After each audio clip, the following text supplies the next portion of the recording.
Ratan Tata innovation భారతదేశం యొక్క sun rise రాష్ట్రమైన ఆంధ్రప్రదేశ్ వ్యూహాత్మక పారిశ్రామికతో 11 నియోజకవర్గాల్లో అభివృద్ధి చేసిన 11 MSME పార్కులను ప్రారంభించడం జరుగుతోంది. దీంతో పాటు 39 MSME పార్కులకు శంకుస్థాపన చేయడం జరుగుతుంది. మొత్తంగా 592 కోట్ల రూపాయల పెట్టుబడితో 50 పార్కులను ప్రభుత్వం అభివృద్ధి చేస్తోంది. ఈ MSME పార్కుల నిర్మాణంతో రాష్ట్రాన్ని స్వర్ణాంధ్రప్రదేశ్ గా తీర్చిదిద్దేందుకు ప్రతి ఒక్కరూ కలిసి రావాలని ఆహ్వానిస్తున్నాము.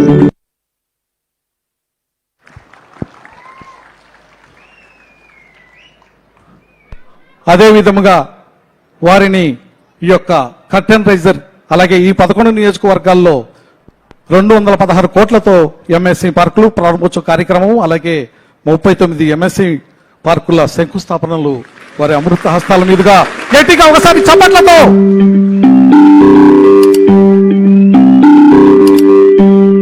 ఇందులో ముఖ్యంగా 15 ఫ్లాటెడ్ ఫ్యాక్టరీ కాంప్లెక్స్ కూడా ఉండడం విశేషం సార్.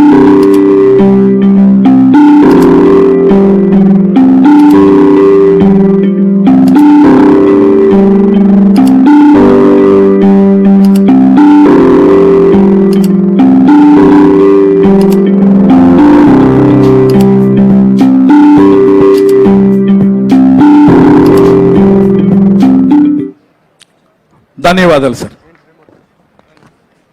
తదుపరి శ్రీ కొండపల్లి శ్రీనివాస్ గారు MSME శాఖ మంత్రులు వారిని వారి సందేశాన్ని ఇవ్వవలసిందిగా కోరుతున్నాం.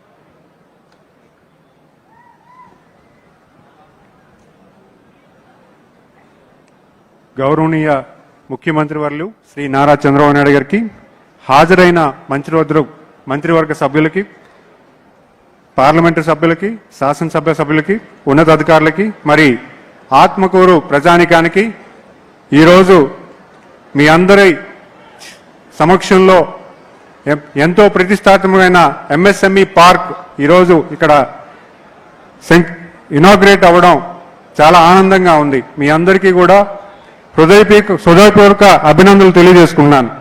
మరి అంతేకాకుండా ఈరోజు ఈ రాష్ట్ర అభివృద్ధి పదంలో కీలకమైనటువంటి కీలకమైన ఈ అడుగు చాలా చాలా ఇంపార్టెంట్ అయినది. ఈ అడుగు ఈరోజు ఆత్మకూరు నియోజకవర్గంలో గౌరవ ముఖ్యమంత్రి వారి చేతుల మీదుగా మొదలవడం చాలా ఆనందంగా ఉంది. సుమారు 175 కాన్స్టిట్యుయెన్సీస్లో 175 పార్కులు MSME పార్కులు పెట్టడానికి, మరి అంతేకాకుండా 175 ఫ్లాటెడ్ ఫ్యాక్టరీస్ మైక్రో ఇండస్ట్రీస్ పెట్టడానికి కూడా ఈరోజు ప్రభుత్వం పనిచేస్తుందంటే చాలా ఆనందకరమైన విషయం. మరి అంతేకాకుండా ఈరోజు ఈ ప్లేస్లో 50 పార్కులు లాంచింగ్ చేయడం జరుగుతుంది. అందులో 11 పార్కులు ప్రారంభోత్సవం. ఇలాంటి పార్కుల్లాగా అన్ని డెవలప్మెంట్ అయిపోయి రెడీగా ఉన్నాయి. అంతేకాకుండా 39 పార్కులు శంకుస్థాపన కూడా చేయడం జరుగుతుంది. ఈ 50 పార్కుల వల్ల సుమారు 1500 ఎకరాలు డెవలప్ చేసి 600 కోట్ల రూపాయలతో డెవలప్మెంట్ చేయడం జరుగుతుంది. దానివల్ల సుమారు 50,000 మందికి డైరెక్ట్గా ఎంప్లాయ్మెంటు, 1,00,000 మందికి ఇండైరెక్ట్గా ఎంప్లాయ్మెంట్ కల్పించే పరిస్థితి ప్రభుత్వం కల్పిస్తున్న దానికి మనం ఆనందంగా ఉండాలి. మరి అంతేకాకుండా ఈ కార్యక్రమం ద్వారా ఉద్యోగ అవకాశాలు అభివృద్ధే కాకుండా యువత పరిశ్రమల వైపు దారే తీసే అవకాశం ఉంటుంది. ఇదంతా కూడా స్వర్ణాంధ్ర నిర్మాణానికి ఒక శక్తివంతమైన అడుగు. మరి అలాంటి అడుగు ఈరోజు ఇక్కడ అవ్వడం మీరందరూ కూడా అదృష్టవంతంగా భావిస్తూ, మరి ఈ పార్కులు ప్రతి ఒక్క ఫ్యామిలీలో కూడా ఆంటర్ప్రినర్షిప్ తయారవ్వాలనే దశగా ఈరోజు గౌరవ ముఖ్యమంత్రి వాళ్ళు తెలియజేస్తున్నారు. ఎందుకంటే నేను వ్యవహరించే ministry MSME, SERP and NRI ఈ మూడిట్లో ఉన్నది ఇండస్ట్రీస్ ని ఆంటర్ప్రినర్షిప్ ని డెవలప్ చేసే దశగా ఈ యంత్రాంగం పనిచేస్తుంది. కనుక మీ అందరూ కూడా దాంట్లో ఒక అవకాశంగా తీసుకొని ఇండస్ట్రీని ఇక్కడ వచ్చేలాగా అందరినీ స్వాగతిస్తూ స్వయం ఉపాధిలో భాగస్వామ్యం అవ్వాలని కోరుకుంటూ ధన్యవాదాలు తెలియజేసుకుంటున్నాను. జన్మన్ నమస్కారం. ధన్యవాదాలు సార్. ఇప్పుడు రాష్ట్ర ఇండస్ట్రీస్ అండ్ కామర్స్ మరియు ఫుడ్ ప్రాసెసింగ్ శాఖ మంత్రులు శ్రీ TG భరత్ గారిని వారి సందేశాన్ని ఇవ్వవలసిందిగా కోరుతున్నాం. వేదికను అలంకరించిన పెద్దలు, విజనరీ లీడర్ చంద్రబాబు గారు, అలాగే సహచర మంత్రులు, కార్పొరేషన్ చైర్మన్స్, ఇంకా వేదికను అలంకరించిన పెద్దలు అందరికీ నా నమస్కారాలండి. ఇక్కడ విచ్చేసిన ఆత్మకూరు ప్రజలందరికీ నా నమస్కారాలండి. ముందుగా ఈ 175 పార్క్స్ థాట్ అనేది చంద్రబాబు గారికి రావడం చాలా చాలా అరుదైన ఘటన అండి. ఎందుకంటే 175 పార్క్స్ రావడంతో అక్కడ డెవలప్ చేసుకునే ఇండస్ట్రీస్ పెట్టేదానికి ఒక పెద్ద అవకాశం ఉంటుంది, జాబ్ ఆపర్చునిటీస్ పుట్టేదానికి అవకాశం ఉంటుంది. ఆ థాట్ ప్రాసెస్ అనేది సార్కి రావడం అనేది మీరందరూ మనమందరం కూడా అదృష్టంగా భావించాలి. ఎందుకంటే ఎక్కడ అసెంబ్లీ ఉంటే అక్కడ పార్క్ ఉందనుకోండి, అసలు ఫస్ట్ అనేది ఒక పార్క్ అనేది ఉందంటే ఎకో సిస్టమ్ బిల్డ్ అయిందంటే ఎవరైనా ఇండస్ట్రీ పెట్టినారంటే జాబ్ ఆపర్చునిటీస్ లోకల్లో వచ్చేదానికి గొప్ప అవకాశం ఉంటుంది. సో ఆ విజనరీ లీడర్కే ఇట్లాంటి ఆ థాట్స్ అనేది వస్తుందండి. నేను కూడా ఈ మధ్యకాలంలో సెంట్రల్ మినిస్టర్ని కలిసినప్పుడు కూడా అక్కడ సెంట్రల్ మినిస్టర్లు చెప్తుంటారు, మీరు చాలా అదృష్టము, మీ చంద్రబాబు గారు లాంటి ముఖ్యమంత్రి మీకు ఉన్నారు, లేకపోతే ఇంకొకరు ఏమంటారంటే హీరో ఉన్నారు మీకు, లేదంటే అట్లాంటి విజనరీ లీడర్ ఉండిన దానికే మీకు ఈ స్టేట్కి, అంటే ఇప్పుడు మౌంట్ ఎవరెస్ట్కి వరల్డ్ ఓవర్ మౌంట్ ఎవరెస్ట్ దగ్గరికి పోతుంటారండి, ట్రెక్కింగ్ అని చెప్పి, హైకింగ్ అని. మనకి చంద్రబాబు గారు ఒక మౌంట్ ఎవరెస్ట్ లెక్క మ్యాగ్నెట్ ఉన్నట్లు అందరి ఇండస్ట్రీస్ అంతా కూడా సార్ని చూసి మన ఇండస్ట్రీస్లు కానీ బిజినెస్ పీపుల్ కానీ మనకు ఆంధ్రప్రదేశ్కి వచ్చేదానికి అంటే ఎక్కువ ఇంట్రెస్ట్ చూపించేదానికి గొప్పగా ఉంటుందన్నమాట. చంద్రబాబు గారు లాంటి లీడర్షిప్ ఈజ్ గ్రేట్ అండి. అందుకనే లెస్ దెన్ 10 monthsలో దాదాపు 8.5 లక్షల కోట్లు పెట్టుబడులు కన్ఫర్మ్ కావడం జరిగిందండి. ఏ రాష్ట్రంలో కూడా 5 ఏళ్లలో 5 లక్షల కోట్లు వస్తే గ్రేట్ అనుకుంటారు. అట్లాంటిది మనకి దాదాపు 8.5 లక్షల కోట్లు పెట్టుబడులు రావడం అంటే the only reason is Chandrababu గారు, సార్ లాంటి బ్రాండ్ మనకు ఉండడం చాలా అదృష్టం. Will do lot of good things sir. ఈ రోజు కూడా మీరు ఈ పార్క్ సంబంధించి డేట్ ఇచ్చిన తర్వాత పరిగెత్తినారు సార్. అట్లానే అన్ని పార్క్స్ కూడా డేట్ ఇస్తే నాకు తెలిసి అన్ని పార్క్స్ కూడా ఫాస్ట్గా ఇంకా మీరు అనుకున్నంత ఇంకా దానికన్నా టార్గెట్ అయ్యేదానికి అవకాశం ఉంటుంది. సో మీరు డేట్స్ ఇచ్చి టార్గెట్ ఇవ్వండి సార్. మా ఏపీఐసిలో మా వాళ్ళందరూ కూడా పరిగెత్తేదానికి అవకాశం ఉంటుంది. ఈ అవకాశం ఇచ్చిన పెద్దలకి అందరికీ ప్రత్యేకించి ధన్యవాదాలు తెలుపుతున్నాను. Thank you. జై హింద్. ధన్యవాదాలు సార్. ఇప్పుడు నెల్లూరు పార్లమెంట్ సభ్యులు గౌరవనీయులు శ్రీ వేమిరెడ్డి ప్రభాకర్ రెడ్డి గారిని వారి సందేశాన్ని ఇవ్వవలసిందిగా కోరుతున్నాం.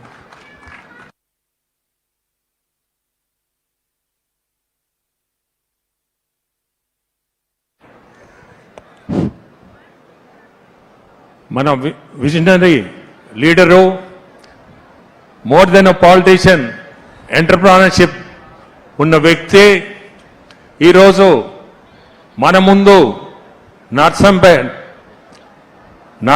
నరంపేట పార్క్ ఓపెన్ చేయడం ఆత్మకూరు వాసులందరికీ కూడా అదృష్టం. మనకి ఇటువంటి విజనరీ లీడరు, ఒక బ్రాండ్ చంద్రబాబు నాయుడు గారు అంటే ఒక బ్రాండ్ క్రియేట్ చేస్తున్నారు. మన దేశమే కాదు ప్రపంచమంతా. మీరు హైదరాబాద్ గురించి చెప్పాలంటే ఈరోజు హైదరాబాద్ సిటీ డెవలప్ చేసింది మన చంద్రబాబు నాయుడు గారు. ఈరోజు మీరు హైదరాబాద్ చూస్తే ఈరోజు అమెరికా కానీ ఎక్కడ ఏది పనికిరాదు హైదరాబాద్ ముందు. ఆ డెవలప్మెంట్ ఈరోజు జరిగిందంటే అదంతా మన చంద్రబాబు నాయుడు గారు. ఈరోజు రేపు మన ప్రైమ్ మినిస్టర్ విజయవాడ రావడం కూడా కారణం అమరావతిని వరల్డ్ క్లాస్ సిటీగా, క్యాపిటల్గా డెవలప్ చేయాలనే ఉద్దేశంతోనే మొన్న ప్రైమ్ మినిస్టర్ గారిని పిలవడం, ఆయన ఆహ్వానం నేను వస్తానని చెప్పడం, రేపు విజయవాడకి వస్తున్నారు. ఇవన్నీ చేయాలంటే ఒక కెపాసిటీ ఉండాలి, విజనరీ ఉండాలి. మనందరికీ అదృష్టం ఇటువంటి విజనరీ లీడర్ మన ముందు ఉండడం. ఈరోజు ఆత్మకూరు కాన్స్టిట్యుయెన్సీ, మీకు ఆత్మకూరు గురించి తెలుసు. ఆత్మకూరు ఈరోజు చెప్పాలంటే వెనకబడిన ప్రాంతం లెక్క. ఈరోజు ఇటువంటి ఇన్ఫ్రాస్ట్రక్చర్ ఇక్కడ డెవలప్ చేయడం ఆత్మకూరు వాసులకి రేపు ముందుకి ఊరు వదిలిపెట్టి బయట రాష్ట్రాలకి ఉద్యోగాలను ఎత్తుకుంటూ పోతున్నారు. ఇక్కడ ఈ ఇండస్ట్రియల్ పార్క్ లో మనం కానీ ఇండస్ట్రీస్ డెవలప్ చేస్తే ఖచ్చితంగా ఆత్మకూరు వాసులు ఇంటి ముందే ఉద్యోగాలు వస్తాయి, మీ అందరికి ఉపాధి కూడా అవకాశం ఉంటుంది. సో ఈరోజు మనకి ఇటువంటి కార్యక్రమానికి మన సార్ రావడం చాలా సంతోషం. జిల్లాలో మీ అందరికీ తెలుసు బీపీసీఎల్ 1,00,000 కోట్లతో ఒక ప్రాజెక్ట్ తీసుకొచ్చారు. అట్నే ఇండోసాల్ అది కూడా చాలా పెద్ద ప్రాజెక్ట్ వస్తుంది. ఇవన్నీ దాంతో పాటే దగదత్తి ఎయిర్పోర్ట్ కూడా 27 కల్లా ఎయిర్పోర్ట్ సారు ఖచ్చితంగా దగదత్తి ఎయిర్పోర్ట్ కూడా స్టార్ట్ చేయాలనే ఉద్దేశం.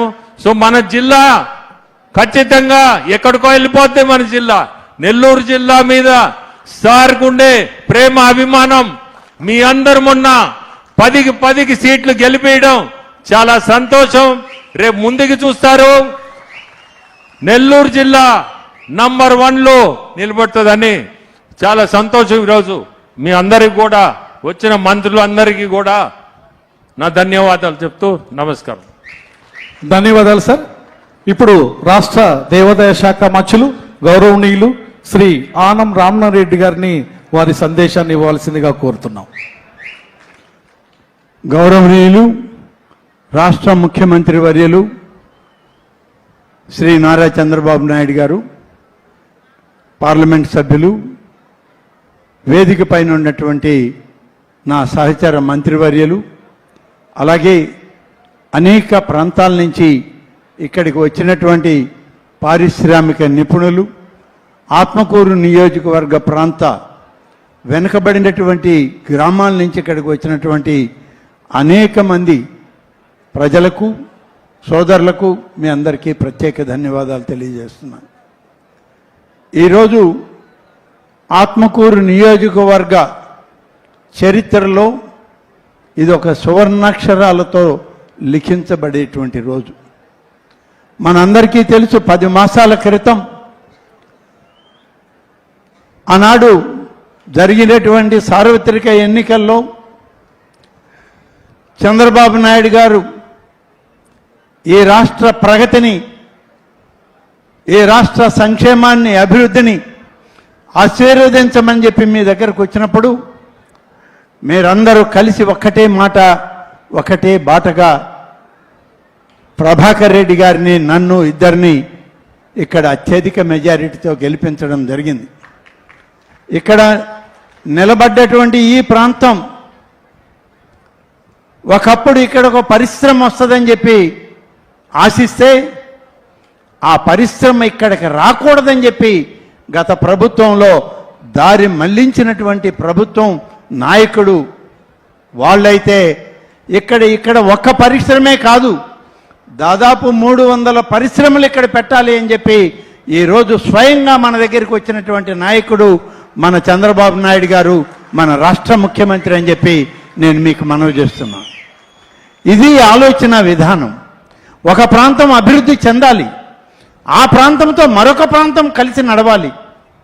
ఒక వర్గం, ఒక ప్రాంతం అభివృద్ధి చెందితే మరొక ప్రాంతం కూడా అభివృద్ధి చెందుతుంది. ఇవాళ ఆంధ్రప్రదేశ్ రాష్ట్రంలో నెల్లూరు జిల్లాకి ప్రత్యేకమైన పరిస్థితులు వచ్చాయి.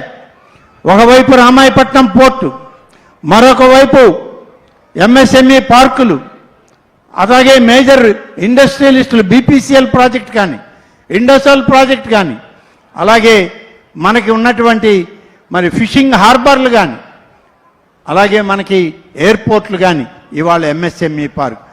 ఈ ఒక్క ఎంఎస్ఎంఈ పార్క్ ప్రారంభం కాదు ఇవాళ జరిగింది. 50 ఎంఎస్ఎంఈ పార్కులకి ప్రారంభం, శంకుస్థాపన ఇక్కడి నుంచే ప్రారంభమైందని చెప్పి మరి ఈ అవకాశం మన నియోజకవర్గంలో ముఖ్యమంత్రి గారు మనకి ఇవ్వడం ఇది మనందరి అదృష్టంగా నేను భావిస్తున్నాను. అందుకని సార్ ఇక్కడ ఉన్నటువంటి అనేక కుటుంబాల వాళ్ళు, వాళ్ళ పిల్లలు పోయిన సందర్భంలో జరిగినటువంటి ఎన్నికల్లో పూనా నుంచి, బొంబాయి నుంచి, మరి అదేవిధంగా దుబాయ్ నుంచి, బెంగళూరు, చెన్నై ప్రాంతాల నుంచి దాదాపుగా 4-5 వేల మంది యువత బయట ప్రాంతాల్లో ఉద్యోగాలు చేసుకునే వాళ్ళు ఇక్కడ మీరు రావాలి, మీరు ఎన్నిక కావాలి, ఈ ప్రాంతం అభివృద్ధి చెందాలి అని చెప్పి వాళ్ళందరూ వచ్చి 2 నెలలు సెలవు పెట్టి ఇక్కడనే ఉండి మనకు పనిచేశారు. అటువంటి వారి తల్లిదండ్రులందరూ వీళ్ళ మధ్య ఉన్నారు అని చెప్పి నేను మీకు మనవి చేస్తున్నాను. ఈ పార్కు డెవలప్ అయినా, ఈ ప్రాంతం నెల్లూరు జిల్లా డెవలప్ అయినా ఇలాంటి అనేక వేల మందికి ఇక్కడ ఉపాధి కలుగుతుంది, ఉపాధి అవకాశాలు వస్తాయి. కన్న తల్లిదండ్రులు వాళ్ళ కళ్ళ ముందే బిడ్డలు వాళ్ళ అభ్యున్నతిని చూసే అవకాశం ఉంటుంది. లేకుంటే వీళ్ళు విదేశాలకు పోలేరు, వాళ్ళు ఇక్కడికి గగనమైపోతుంది. ఇలాంటి పరిస్థితుల్లో మీరు ఈ ప్రాంతాన్ని ఎంపిక చేసి ఈ ప్రాంతంలో ఎంఎస్ఎంఈ పార్క్ని అభివృద్ధి చేసి దీనిలో పరిశ్రమలు పెడతామని చెప్పి మీరు ముందుకు రావడమే ఇవాళ వీళ్ళందరి మనసుల్లో ఒక ఆనందం, కళ్ళల్లో ఒక ఆనందం. వారి బిడ్డలు వాళ్ళ కళ్ళ ముందే ఉన్నారు అనేటువంటి అభిప్రాయం వీరందరికి కూడా ఇవాళ ఉంది అని చెప్పి నేను ఈ సందర్భంగా మనం చేస్తా ఉన్నాను. కాబట్టి ఇది అభివృద్ధి చెందాలి, మీ ఆశీస్సులు మాకు కావాలి. అదేవిధంగా సార్, ఇది మెట్ట ప్రాంతం. మెట్ట ప్రాంతంలో కనీసం సాగునీరు లేక మెట్ట పైర్లు పెట్టుకోలేనటువంటి దుస్థితి. గతంలో మీరు మొట్టమొదట ఈ జిల్లాకు వస్తానన్నప్పుడు మొదటి దఫా కూడా ఆత్మకూరు నియోజకవర్గానికే వచ్చారు, సోమశిల ప్రాజెక్టుకే వచ్చారు. అక్కడ నుంచి హై లెవెల్ కెనాల్ కానీ సోమశిల ప్రాజెక్టు కానీ ఆ నీటిని ఈ మెట్ట ప్రాంతానికి తీసుకురావాలన్న మీ కలను సాకారం చేయాలని ఆనాడు మీరు అధికారులకు ఆదేశించారు. ఆ ఆదేశాలు పనులు జరుగుతున్నాయి, మొదలైన ఇంకా కూడా వేగవంతం కావాల్సిన అవసరం ఉంది అని చెప్పి నేను మీకు మనవి చేస్తున్నా. సాంకేతిక విద్య, ఇక్కడ ఉన్నటువంటి పిల్లలు సాంకేతిక విద్యకు పోవాలంటే నెల్లూరు ప్రాంతానికి వెళ్ళాలి, దాదాపు 70 కిలోమీటర్లు వెళ్ళాలి. ఈ ప్రాంతంలో వేరే సాంకేతిక విద్యకు సంబంధించినటువంటి ఇంజనీరింగ్ కాలేజీ లేదు అని చెప్పి తమ దృష్టికి ఎన్నికల సందర్భంలో చెప్పినప్పుడు ఆనాడు మీరు హామీ ఇచ్చారు. తప్పనిసరిగా విక్రమసింహపురి యూనివర్సిటీ వాళ్ళు ఇంజనీరింగ్ కాలేజ్ అనేటువంటిది పెట్టే పరిస్థితుల్లో ఆత్మకూరు నియోజకవర్గంలో మాకు ఇవ్వండి అని అడిగితే మీరు పరిశీలించి దానికి చేద్దామన్నారు. ఇప్పటికే వైస్ ఛాన్సలర్ గారు ఒక రిపోర్ట్ మనకి ప్రభుత్వానికి పంపించారు. దాన్ని మీరు పరిశీలన చేసి యూనివర్సిటీ ద్వారా పెట్టే ఇంజనీరింగ్ కాలేజ్ ఇక్కడ కానీ పెట్టినట్లయితే ఈ ప్రాంతంలో ఆ సాంకేతిక విద్యకి భవిష్యత్ తరాలకి మంచి అవకాశాలు ఉంటాయని చెప్పి నేను ఈ సందర్భంగా మనవి చేస్తున్నా. అందుకనే ఇవాళ చాలామంది మీ రాక కోసం ఎదురు చూస్తూ ఉన్నారు. వాళ్ళ బిడ్డలకి మంచి భవిష్యత్తు ఉంటుందని చెప్పి ఇవాళ అందరూ ఆలోచన చేస్తూ ఉన్నారు.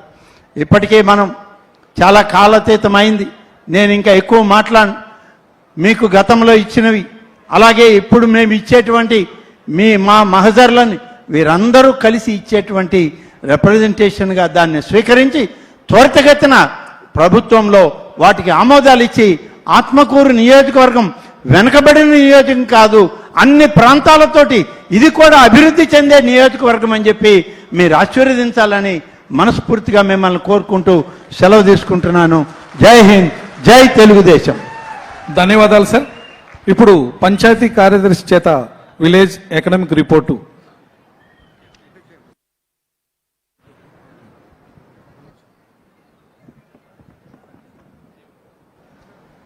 గౌరవ ఆంధ్రప్రదేశ్ రాష్ట్ర ముఖ్యమంత్రి వర్యులు పూజ్యులు శ్రీ నారా చంద్రబాబు నాయుడు గారికి నా హృదయపూర్వక నమస్కారాలు. గౌరవ మంత్రివర్యులు, గౌరవ ప్రజాప్రతినిధులు, గౌరవ జిల్లా కలెక్టర్ గారికి మరియు అధికారులకు, బంగారు కుటుంబాలకు, మార్గదర్శి కుటుంబాలకు, ఈనాటి కార్యక్రమానికి విచ్చేసిన అందరికీ నా యొక్క నమస్కారాలు. నా పేరు శాంతి. నేను నారంపేట పంచాయతీ కార్యదర్శిగా విధులు నిర్వహిస్తున్నాను. నిరంతరం అభివృద్ధిని కాంక్షించే గౌరవ మన రాష్ట్ర ముఖ్యమంత్రి గారు విజన్ 2047 లక్ష్యాల సాధనకు, సమగ్ర భారతదేశ అభివృద్ధికి, సమగ్ర రాష్ట్ర అభివృద్ధికి నిరంతరం కృషి చేస్తున్నారు. వికసిత్ భారత్, వికసిత్ ఆంధ్రప్రదేశ్ సాధించే క్రమంలో పేదరిక నిర్మూలన, నైపుణ్యం మరియు ఉపాధి కల్పన, మానవ వనరుల అభివృద్ధి, ప్రతి ఇంటికి పరిశుభ్రమైన తాగునీరు, స్వచ్ఛాంధ్ర సాధన, అన్ని రంగాలలో పరిపూర్ణ ఉత్పాదత మొదలైన 10 సూత్రాలను ప్రభుత్వ పథకాలకు అనుసంధానించి సమగ్ర రాష్ట్ర అభివృద్ధికి వారు చేస్తున్న కృషిలో భాగంగా నారంపేట గ్రామ పంచాయతీ కూడా వారి అడుగుజాడలలో నడవడానికి ప్రణాళికలు రూపొందించుకుంటున్నాము. సార్, నారంపేట గ్రామ పంచాయతీ 391 జనాభా గల చిన్న గ్రామ పంచాయతీ. ఇందులో 115 కుటుంబాల వాళ్ళు నివసిస్తున్నారు. ఎక్కువ మంది పేద మరియు సాధారణ రైతు కుటుంబాల వారు ఉన్నారు. సంతానోత్పత్తి రేటు 1.2గా ఉంది. గ్రామ జీడిపి 9,64,00,000 రూపాయలు. ప్రధానంగా వ్యవసాయం 2,95,00,000, పారిశ్రామిక రంగం నుంచి 1,33,00,000, సేవా రంగం నుంచి 5,36,00,000గా ఉంది. పర్ క్యాపిటా ఇన్కమ్ 2,06,292 రూపాయలు. 15% గ్రోత్ రేట్ సాధించుటకు 2028-29 సంవత్సరానికి తలసరి ఆదాయం 4,13,022 రూపాయలు సాధించడానికి ప్రణాళిక రూపొందించుకున్నాం. ఇందుకు అనుగుణంగా ప్రస్తుతం గ్రామంలో ఇంకనూ సాగులోనికి తీసుకురావలసిన 55 ఎకరాల భూమిని ప్రభుత్వం వివిధ పథకాల ద్వారా అందిస్తున్న రుణ సదుపాయం రైతులకు కల్పించి ఎంజీఎన్ఆర్ఈజీఎస్ ద్వారా పండ్ల తోటల పెంపకం, కూరగాయల పెంపకం, యూకలిప్టస్ మొదలైనవి చేపట్టి రైతుల ఆదాయాన్ని పెంచడంతో పాటుగా తలసరి ఆదాయాన్ని పెంచుకుంటాం. 245 ఎకరాలలో సాగులో ఉన్న వరి మొదలైన పంటలకు అనుసంధానంగా రైతులను ప్రోత్సహించి 10% మేర ఆర్గానిక్ వ్యవసాయాన్ని చేపట్టి సమీపంలో ఉన్న ఆత్మకూరు మార్కెట్ ద్వారా మరియు ఇతర సమీప పట్టణాలలో విక్రయించి ఆదాయాన్ని పెంచుకుంటాం. గ్రామంలో ఉన్న పశు సంపద ద్వారా 71 మంది రైతులు ఉపాధి పొందుతున్నారు. వీరికి కనీసం సంవత్సరానికి 20 కుటుంబాలకు క్యాటిల్ షెడ్స్ మరియు షీప్ షెడ్స్ ను ఎంజీఎన్ఆర్ఈజీఎస్ ద్వారా నిర్మించుకొని పశు ఆరోగ్యంతో పాటు పాల దిగుబడిని పెంపొందించుకుంటాం. గ్రామంలో 11 ఎస్ఎస్జి గ్రూపులు ఉన్నాయి. దీనిలో 105 మంది సభ్యులుగా ఉన్నారు. ఆ గ్రూపులకు బ్యాంక్ లింకేజ్ ద్వారా డైరీ యూనిట్స్ పెంచుకోవడం, బయోడిగ్రేడబుల్ ప్లేట్స్, కప్పులు తయారు చేయడం, జనపనార సంచులు మొదలైన యూనిట్స్ నెలకొల్పుకొని పర్యావరణ హితంతో పాటు 15% గ్రోత్ రేట్ సాధించడానికి కృషి చేస్తాము. తమ స్వహస్తాలతో ఈ రోజు ప్రారంభిస్తున్న ఎంఎస్ఎంఈ ఇండస్ట్రియల్ పార్క్ మా నారంపేట వాసుల చిరకాల కోరిక. ఇచ్చట ఏర్పాటవుతున్న పరిశ్రమలకు అనుగుణంగా చిన్న చిన్న అనుబంధ పరిశ్రమలు, హోటల్స్, షాప్స్ ఏర్పాటు చేసుకునే సౌలభ్యం కలుగుతుంది. ఈ ప్రాంత ప్రజలకు భూమి విలువ పెరుగుతుంది. నిరంతర ఉపాధి యువతకు లభిస్తుంది. ఆ గ్రామంలో 2 వర్క్ ఫ్రం హోమ్ ఉద్యోగులు మరియు 1 ఎన్ఆర్ఐ ఉన్నారు. వారి ప్రోత్సాహంతో, ప్రభుత్వ సహకారంతో గ్రామంలో ఉన్న యువతకు స్కిల్ డెవలప్మెంట్ సెంటర్ ఏర్పాటు చేసి ఉపాధి కల్పన అవకాశాలు మెరుగుపరుస్తాము. ఇందుకు సంబంధించి ఇప్పటికే మా గ్రామంలో స్కిల్ డెవలప్మెంట్ సెంటర్ను గుర్తించాము. త్వరలో ప్రభుత్వ సహకారంతో నైపుణ్యాభివృద్ధి కేంద్రాన్ని ఏర్పాటు చేసుకుని యువతకు ఆదాయ మార్గాన్ని కల్పించి ప్రోత్సహిస్తాము. గ్రామంలో ప్రస్తుతం చిన్న చిన్న వృత్తులు చేసుకుంటున్న వారిని, తక్కువ జీతంతో సమీప పట్టణాల్లో పనిచేస్తున్న వారికి నైపుణ్యాభివృద్ధి చేసి మన ప్రభుత్వం ఎస్సీ, ఎస్టీ, బీసీ, మైనారిటీ, ఓసీలకు సబ్సిడీతో అందజేస్తున్న బ్యాంకు రుణాలను ఇప్పించడం మరియు ఆదరణ 3 పథకం ద్వారా ఆధునిక పనిముట్లను ఇప్పించడం ద్వారా గ్రామ ఆదాయాన్ని పెంపొందించుకొని 15% అభివృద్ధిని సాధించడానికి పనిచేస్తాము. తద్వారా మా గ్రామ పర్ క్యాపిటల్ ఇన్కమ్ పెంచుకొని స్వర్ణ ఆంధ్రప్రదేశ్తో పాటు స్వర్ణ నారంపేటగా తీర్చిదిద్దుకుంటామని సవినయంగా మనం చేసుకుంటున్నాం. ఈ అవకాశం కల్పించిన గౌరవ ముఖ్యమంత్రి వర్యులు మరియు పెద్దలందరికీ నా ధన్యవాదాలు. ధన్యవాదాలమ్మా.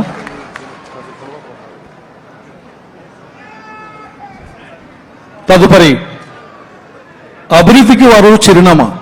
ఆంధ్ర రాష్ట్రాన్ని ప్రపంచ అగ్రగామి రాష్ట్రంగా తీర్చిదిద్దాలని శ్రమిస్తున్న నిత్య పోరాట యోధులు, స్వర్ణాంధ్ర సాధనగా ముందుకు సాగుతున్న మాన్యులు, మన ఆంధ్రప్రదేశ్ రాష్ట్ర ముఖ్యమంత్రి వర్యులు గౌరవనీయులు శ్రీ నారా చంద్రబాబు నాయుడు గారిని వారి సందేశాన్ని ఇవ్వాల్సిందిగా ఒక్కసారిగా గట్టిగా చప్పట్లతో వారిని ఆహ్వానిద్దాం.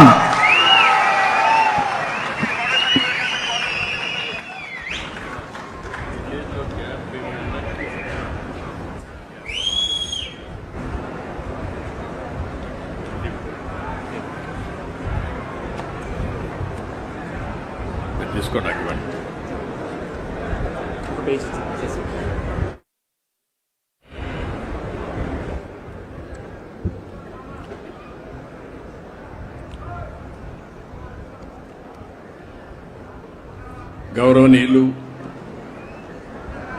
వేదిక పైన సహచర మంత్రివర్గ సభ్యులందరికీ, అదే సమయంలో జిల్లా అధికార యంత్రాంగం, గౌరవ పార్లమెంట్ సభ్యులు, గౌరవ శాసనసభ్యులు, ఈ కార్యక్రమానికి చేసినటువంటి పెద్దలందరికీ, అంతేకాకుండా ఈ గ్రామ సభకు వచ్చినటువంటి సోదరి సోదరులందరికీ పేరు పేరున మనస్ఫూర్తిగా నమస్కారాలు. నేను ఈరోజు నారంపేటకు వచ్చాను. వచ్చినప్పుడు ఇక్కడ వాతావరణం చూస్తే మంచి వాతావరణం, ఇండస్ట్రీస్కి అనుకూలమైన వాతావరణం. ఇక్కడ ఇండస్ట్రీ వస్తే ఈ గ్రామ చరిత్ర మారిపోతుంది, రూపురేఖలే మారతాయి. అది చేసే బాధ్యత ఈ ప్రభుత్వాన్ని చెప్పి మరొకసారి అందరికీ విజ్ఞప్తి చేస్తున్నా. ఈరోజు మేడే అంటే గుర్తొచ్చేది కర్షక కార్మికులందరూ గుర్తొస్తారు. కష్టజీవులను గుర్తు చేసుకునే సమయం. అందుకనే ఈరోజు ప్రపంచం మొత్తం మే 1న మనం అందరం మేడే ఉత్సవాలు జరుపుకుంటాం. దీనికి కారణం కార్మికులకు సంఘీభావాన్ని తెలియజేసి కార్మికులను దోపిడీ చేయనీయకుండా అనునిత్యం వారి తరపున పోరాడి వారికి న్యాయం చేయడం కోసం పునరంకితం అవుతాం. ఇలాంటి కార్యక్రమాన్ని మీరు చూస్తే 1890లో ఆ రోజు మేడే కోసం ప్రపంచంలో ఒక ఉద్యమం జరగడం, అక్కడి నుంచి ఈ కార్యక్రమానికి రూపురేఖలు వచ్చాయి. మన దేశంలో 13/23 నుంచి ఈ కార్యక్రమం మనం నిర్వహించుకుంటున్నాం. ఈరోజు మీరు ఒక్కసారి చూస్తే కార్మికులంటే మనకందరికీ గుర్తొచ్చేది ఫ్యాక్టరీలో పనిచేసే కార్మికులే. కానీ అసంఘటిత కార్మికులు ఎక్కువగా ఉన్నారు. మన రాష్ట్రాల్లో పొలాల్లో పనిచేయడం, చిన్న చిన్న పనులు అసంఘటిత కార్మికులుగా నరేగా పనులు చేయడం, ఇలాంటి వాళ్ళు చూస్తే 88% అసంఘటిత కార్మికులే ఉన్నారు. అందులో అత్యధికంగా 67% వ్యవసాయం పైన ఆధారపడుతున్నారు. ఈరోజు వ్యవసాయ కూలీలు లేకపోతే మనం ఈ వ్యవసాయం చేసే పరిస్థితి ఉండదు. అందుకనే గవర్నమెంట్ ఆఫ్ ఇండియా కూడా ఈరోజు నరేగా కార్యక్రమాన్ని తీసుకుని ఎవరైతే ఇలాంటి పేదవాళ్ళు ఉన్నారో 100 రోజులు పని కల్పించే కార్యక్రమానికి శ్రీకారం చుట్టారు. ఇవన్నీ కూడా ఒక చరిత్ర. ఇప్పుడే నేను వెళ్ళొచ్చాను. ఒక భవన నిర్మాణ కార్మికులు మంచి కళ్యాణ మండపం కడతా ఉంటే, కమ్యూనిటీ హాల్ కడతా ఉంటే పోయి చూసి వచ్చాను. వాళ్ళ కష్టాలు అధ్యయనం చేశాను. మంచి మధ్యాహ్నం కూడా ఎండలు విపరీతంగా ఉన్నాయి. ఇక్కడ కూర్చుంటేనే చెమట్లు పడుతున్నాయి. అలాంటప్పుడు అక్కడికి పోయినప్పుడు ఎండలో నిలబడుకుని అందులో కూడా ఏవైతే ఇనుప రాడ్లు పట్టుకొని చేయబట్టుకుంటే కాలిపోతాయి, అలాంటప్పుడు వాళ్ళు పనిచేస్తున్నారంటే అలాంటి కార్మికులను ఆదుకునే బాధ్యత మనందరిది. ఈ ప్రభుత్వం తప్పకుండా చేస్తామని హామీ ఇస్తున్నా. ఇంకొక పక్కన మనం చూస్తే ఈ కార్మికుల్లో 56% మహిళలే ఉన్నారు. మగవాళ్ళు 46% ఉంటే మహిళలే 56% ఉండే పరిస్థితి ఉంది. వీళ్ళ హక్కుల్ని, అదే మరి వీళ్ళ భవిష్యత్తుని కాపాడడానికి అన్ని విధాల ప్రయత్నం చేస్తాం. తెలుగుదేశం పార్టీ పెట్టింది 82 మార్చిలో పెడితే ఈ రోజుకి కూడా మీరు ఆలోచిస్తే ఆనాడు ఎన్టీ రామారావు గారు పెట్టినటువంటి జెండాలో చక్రాన్ని కూడా పెట్టాడు. నాగలి, చక్రం, అదే మరి గుడిసె పేదవాడి కోసం గుడిసె పెట్టారు. నాగలి రైతు కోసం పెట్టారు. కార్మికుల కోసం చక్రం పెట్టిన ఏకైక పార్టీ భారతదేశంలో తెలుగుదేశం పార్టీ అని చెప్పి కూడా నేను మీకు తెలియజేస్తున్నా. ఈ ముగ్గురి కోసమే ఈ పార్టీ పనిచేస్తా ఉంది. అదే స్ఫూర్తిదాయకంగా తీసుకొని ముందుకు పోతా ఉంది. ఈరోజు తెలుగుదేశం ప్రభుత్వం ఇంత మునుపు కూడా అనేక కార్యక్రమాలు చేశాం. ఈరోజు ఇక్కడ ఢిల్లీలో కూడా ఎన్డీఏ ప్రభుత్వం ఉంది. ఈరోజు ఎన్డీఏ ప్రభుత్వం ఎవరైతే కార్మికులున్నారో, కర్షకులున్నారో వారందరికీ న్యాయం చేస్తాం. 5 సంవత్సరాలు మీరు ఒక్కసారి ఆలోచిస్తే భవన నిర్మాణ కార్మికులు ఇసుక దొరకకుండా ఇష్టానుసారంగా వీళ్ళు పెత్తనం చేసి బ్లాక్ మార్కెట్లో అమ్ముకుని వేరే రాష్ట్రాలకు పంపించి వాళ్ళందరూ ఉపాధి కోల్పోయే పరిస్థితికి వచ్చారు. ఈరోజు నేను ఒకటే హామీ ఇచ్చాను, ఇప్పుడు కూడా చెప్తున్నాను, ఎక్కడైనా సరే ఇసుక ఫ్రీగా ఇచ్చాం. మీరు ఎక్కడైనా సరే మీ ఊర్లో ఇసుకుంటే మీరు స్వేచ్ఛగా తీసుకుపోయే స్వేచ్ఛ ప్రతి ఒక్కరికి మీకు ఇచ్చామని మరొక్కసారి విజ్ఞప్తి చేస్తున్నాను. ఎవరైనా సరే అడ్డం వచ్చినా, మీ ఊర్లో అవకతవకలు చేసినా మీరు పోరాడండి, ఎదురు తిరగండి, గట్టిగా ఉండండి, నేను అండగా ఉంటానని మరొక్కసారి మీ అందరికీ హామీ ఇస్తున్నా. ఈరోజు గవర్నమెంట్కి వేల కోట్ల రూపాయల ఆదాయం వస్తుంది. నేను ఒకటి ఆలోచించాను, భవన నిర్మాణ కార్మికులకు పని కావాలి, కడుపు నిండా తిండి తినే పరిస్థితి ఉండాలి. అంతేకాకుండా భవనాలు కడితే ఎంతో మందికి ఉపాధి వస్తుంది, సంపద పెరుగుతుంది, దీనివల్ల భవిష్యత్తులో మళ్లీ ఆదాయం వస్తుంది. అలాంటి కార్యక్రమానికి రూపురేఖలు దిద్దాం. భవన నిర్మాణాలకు కానీ లేఅవుట్ల అనుమతులన్నీ కూడా చాలా సులభతరం చేశాం. నిర్మాణ రంగాన్ని ప్రోత్సహిస్తున్నాం. నాలా చట్టాన్ని రద్దు చేశాం. ఎవరైనా ఒక బిల్డింగ్ కట్టుకోవాలంటే నాలా చట్టం నుంచి నో అబ్జెక్షన్ తీసుకునే విధానానికి స్వస్తి పలికిన ప్రభుత్వం ఎన్డీఏ ప్రభుత్వం అని చెప్పి కూడా నేను మీకు తెలియజేస్తున్నా. ఎవరైనా 500 చదరపు మీటర్ల కంటే ఎక్కువ విస్తీర్ణంలో భవన నిర్మాణాలు చేస్తే సెల్లార్లు కూడా అనుమతి ఇచ్చాం. లేఅవుట్ రహదారుల కోసం 12 మీటర్ల నుంచి 9 మీటర్లకు తగ్గించాం. ఇలాంటివి అనేక విధాలుగా చేసి ఎక్కడికక్కడ ముందుకు పోయాం. కార్మికులకు వైద్య సేవలు అందించే విధంగా గుంటూరులో శ్రీ సిటీలో 100 పడకల ఆసుపత్రులు కడుతున్నాం. కర్నూలులో 30 పడకల ఆసుపత్రులు పెట్టి పెద్ద ఎత్తున ముందుకు పోతాం. ఈరోజు ఇక్కడ మీరు చూశారు, ఒక మంచి కార్యక్రమానికి శ్రీకారం చుట్టాం.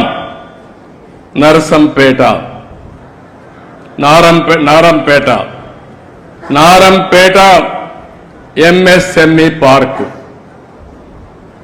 దీన్ని ఏ విధంగా రూపొందించాలన్నప్పుడు నేను ఒకటే ఆదేశాలు ఇచ్చాను. ఎవరైనా సరే నేరుగా వచ్చి ఇండస్ట్రీ పెట్టాలంటే ప్లగ్ అండ్ ప్లే ఫ్లాటెడ్ ఫ్యాక్టరీస్కి శ్రీకారం చుట్టాం. ఈరోజు ఒక ఇండస్ట్రీ కట్టాలంటే ముందు షెడ్ కట్టాలి. షెడ్ కట్టిన తర్వాత మెషినరీ కార్డు ఇవ్వాలి. అవన్నీ వచ్చే కొద్దికి 2-3 ఏళ్ళు అవుతుంది.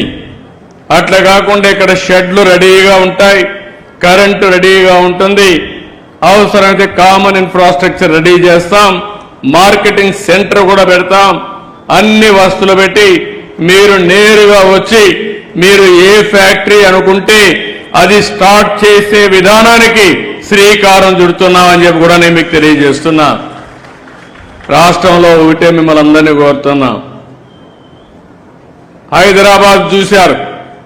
నేను ఆ రోజు ముఖ్యమంత్రిగా ఉండి తెలుగు వారికి ఒక మహానగరం ఉండాలని, మన పిల్లలకు ఉద్యోగాలు రావాలని, రాష్ట్రానికి సంపద రావాలని ఒక నగరాన్ని నిర్మాణం చేశాం. ఆ తర్వాత రాష్ట్రం 2గా విడిపోయింది. అందుకే మళ్లీ ఈ రాష్ట్రంలో తెలుగు జాతికి ఒక నగరం ఉండాలని అమరావతికి రూపకల్పన చేశాం. మీరందరూ గుర్తుపెట్టుకోవాలి, ఈరోజు ఇక్కడ ఒక ఎంఎస్ఎంఈ పార్క్ వచ్చింది. ఈ పార్క్ ఇక్కడ వచ్చిందంటే ఇక్కడుండే రైతాంగం సహకరిస్తేనే ఇది వస్తుంది. మనం ల్యాండ్ ఎక్విజిషన్ చేస్తాం, కానీ రైతులు కూడా సహకరిస్తే ఇంకా సులభంగా సాధ్యం అవుతుంది. నేను ఎక్కడ చూసినా ఉండు తమ్ముడు, నువ్వు ఉంటే మళ్ళా మాట్లాడు. ఎక్కడ చూసినా నేను ఒకటే ఆలోచించాను. ఈరోజు మీరు ఒక్కసారి చూస్తే అమరావతిలో 29,000 మంది రైతులు, 34,000 ఎకరాలు భూమి స్వచ్ఛందంగా ల్యాండ్ పూలింగ్ లో ఇచ్చారు. వాళ్ళు ఒకే మాట చెప్పారు, రాజధాని అవసరం, రాజధాని నిర్మాణంలో మేము భాగస్వాములు అవుతాం. మేము భాగస్వాములు అయితే మాకు మేము ఇచ్చిన భూమిలో మీరు అభివృద్ధి చేసి మాకు కూడా కొంత భూమి ఇస్తే మేం బాగుపడతామంటే నేను ఇచ్చాను. ఈ రోజు మీరు గుర్తుపెట్టుకోవాల్సింది, ప్రపంచంలో ఎక్కడా జరగని కార్యక్రమం అమరావతి నిర్మాణం. ఒక్క పైసా కూడా ప్రభుత్వ ఖర్చు లేకుండా అక్కడుండే భూమి మీదనే అది అమ్మి అక్కడ ఇన్ఫ్రాస్ట్రక్చర్ డెవలప్ చేసి ప్రజల్ని కోటీశ్వరులు చేసే కార్యక్రమానికి శ్రీకారం చుట్టిన పార్టీ తెలుగుదేశం పార్టీ, ప్రస్తుతం ఎన్డీఏ పార్టీ. ఇది ఏ విధంగా సాధ్యమైంది? 29,000 మంది రైతులు సహకరించారు. 55,000 ఎకరాలు భూమి వచ్చింది. తిరిగి వాళ్ళకి ఇంటి జాగాలు ఇచ్చాం. అదే మరి వాళ్ళకందరికీ కమర్షియల్ స్పేస్ ఇచ్చాం, రోడ్లు వేసాం, కొంతమంది వ్యక్తులకు భూములు ఇచ్చాం, కాలేజీలు వచ్చాయి, గవర్నమెంట్ ఆఫ్ ఇండియా బిల్డింగ్లు వచ్చాయి, పార్కులు వచ్చాయి. దీనివల్ల అక్కడ మార్కెట్ రేటు పెరిగింది. ఈరోజు ప్రభుత్వం దగ్గర 4,000 ఎకరాలు భూమి ఉంది. దాన్ని అమ్మితే రేపు రాబోయే రోజులు మనం పెట్టిన ఖర్చు అంతా తీర్చేస్తాం. ఈ విధానానికి అక్కడ శ్రీకారం చుట్టాం. నేను ఎప్పుడు కూడా ఒకటే విజ్ఞప్తి చేస్తున్నాను. ఇంతవరకు నేను హైదరాబాద్లో ఎయిర్పోర్ట్ కట్టినా, లేకపోతే ఇంకోటి ఇక్కడ ఒక ప్రాజెక్టు కట్టినా, ఎక్కడా ఏ రైతుకు కూడా అన్యాయం జరగకుండా న్యాయం చేసిన వ్యక్తి, న్యాయం చేసిన పార్టీ ఇది. మీలో కూడా ఒక ఆలోచన రావాలి. లిటిగేషన్లు పెట్టడం, కావాలని కొంతమంది సరైన ప్రవర్తన లేకుండా ఏది వచ్చినా, ఏ అభివృద్ధి వచ్చినా సహించలేని వాళ్ళు కొంతమంది ఉంటారు. అంటే ఏ అభివృద్ధి జరగకపోతే వాళ్ళకి ఆనందం, అది మంచిది కాదు. ఓసారి కొన్ని అభివృద్ధి కార్యక్రమాలు వస్తాయి. ఈరోజు ఒక ఎయిర్పోర్ట్ వస్తుంది, ఒక పోర్ట్ వస్తుంది, ఒక ప్రాజెక్ట్ వస్తుంది, ఒక ఇండస్ట్రీ వస్తుంది. దీనివల్ల ఆ ప్రాంతం అభివృద్ధి అవుతుంది, సంపద సృష్టించబడుతుంది, ఉద్యోగాలు వస్తాయి, ప్రభుత్వానికి ఆదాయం వస్తుంది. నా పక్కన కూర్చొని ఆడబిడ్డను అడిగాను, యానాది కుటుంబం. నెల్లూరు జిల్లాలో తరతరాలుగా పేదరికంలో ఉండే ఏకైక కుటుంబాలు ఈ అనాది కుటుంబాలు అని చెప్పి కూడా నేను మీకు తెలియజేస్తున్నా. వాళ్ళని పైకి తెచ్చే బాధ్యత మన మీద ఉంది. ఈరోజు మనం చూస్తున్నాం, గ్రామంలో అగ్ర కులాలు కానీ ఊర్లో అందరూ బాగుంటారు. ఆ 10, 20, 30 యానాది కుటుంబాలు మాత్రం ఇంకా కళాహీనంగా ఊర్లో అభివృద్ధి అయ్యే పరిస్థితి ఉండదు. ఈరోజు నేను ఒకటే ఇక్కడ ఈ పార్కులో ఆలోచించాం. రేపు రాబోయే రోజుల్లో 175 నియోజకవర్గాల్లో 175 పార్కులను ఏర్పాటు చేస్తాం. ఈ పార్కు మీరు ఒక్కసారి ఉదాహరణ చూస్తే 173 ఎకరాలు, 37 కోట్ల రూపాయలు లేఅవుట్ డెవలప్ చేయాలి. 338 ఇండస్ట్రీస్ వస్తాయి. దగ్గర 250 కోట్ల రూపాయలు పెట్టుబడులు వస్తాయి. 2,500 మందికి ఉద్యోగాలు వచ్చే అవకాశం ఉంటుంది మినిమం. దానివల్ల 2,500 కుటుంబాలు బాగుపడతాయి. ఇలాంటి ప్రతి ఒక్క మండలానికి ఒకటి వస్తే ఎంత అభివృద్ధి జరుగుతుందో ఒక్కసారి ఆలోచించండి. వ్యవసాయం తర్వాత ఎక్కువ ఉపాధి కల్పించే రంగం సర్వీస్ సెక్టర్ అయితే, సర్వీస్ సెక్టర్ అభివృద్ధి కావాలంటే ఇండస్ట్రీ కూడా చాలా ముఖ్యమని చెప్పి కూడా నేను మీకు తెలియజేస్తున్నా. అందుకే ఈ ఒక్క రోజున మీరు ఒక్కసారి చూస్తే 50 ఎంఎస్ఎంఈ పార్కులు ఇక్కడి నుంచే ఇనాగరేట్ చేశానని చెప్పి కూడా మీ అందరికీ విజ్ఞప్తి చేస్తున్నాను. రాబోయే రోజుల్లో అతి తొందరలో ఈ ఇండస్ట్రియల్ పార్కులన్నీ కూడా పెడతాం. అంతేకాదు, యువకులందరికీ విజ్ఞప్తి చేస్తున్నాం, ఉద్యోగాలు కావాలి, ప్రైవేట్ ఉద్యోగాలు రావాలి. అందుకే 20 లక్షల మందికి ఉపాధి కల్పిస్తానని చెప్పాం. దానికి కట్టుబడి ఉన్నాం. ఉద్యోగాలు కల్పిస్తాం. ఇప్పటికీ మినిస్టర్ గారు చెప్పినట్టు పెద్ద ఎత్తున పెట్టుబడులు వస్తున్నాయి. ఈ ప్రభుత్వం పైన విశ్వాసం ఉంది, నమ్మకం ఉంది. చెప్పిన మాట నిలబడతామని, అవినీతి లేనటువంటి పరిపాలన ఇస్తామని, త్వరితగతిన క్లియరెన్స్లు ఇస్తామని, ఎలాంటి అడ్డంకులు సృష్టించమని ఈరోజు పెద్ద ఎత్తున పెట్టుబడులు పెట్టడానికి ముందుకు వస్తున్నారు. దీనివల్ల ఈ రాష్ట్రం అభివృద్ధి అవుతుంది, యువతకు ఉద్యోగాలు వస్తాయి. ఇంకో పక్కన ఆ రోజు నేను ఐటీకి ప్రాధాన్యత ఇచ్చాను. అందరూ చదువుకున్నారు, మంచి మంచి ఉద్యోగాలు వచ్చాయి. ఈ రోజు నెక్స్ట్ లెవెల్కి వెళ్తున్నాం. ఆర్టిఫిషియల్ ఇంటెలిజెన్స్ వచ్చింది. ఇది మనకు అర్థం కాకపోవచ్చు. చదువుకున్న పిల్లలందరూ ఆలోచించుకోవాలి. భవిష్యత్తు ఆర్టిఫిషియల్ ఇంటెలిజెన్స్ దే. దాన్ని ఉపయోగించుకుంటే మన జీవితాలు బాగుపడతాయి. ఈ రోజు నేను ఆలోచించిన విధానం రతన్ టాటా ఇన్నోవేషన్ హబ్ కింద అమరావతిలో పెద్ద సెంటర్ క్రియేట్ చేస్తున్నాం.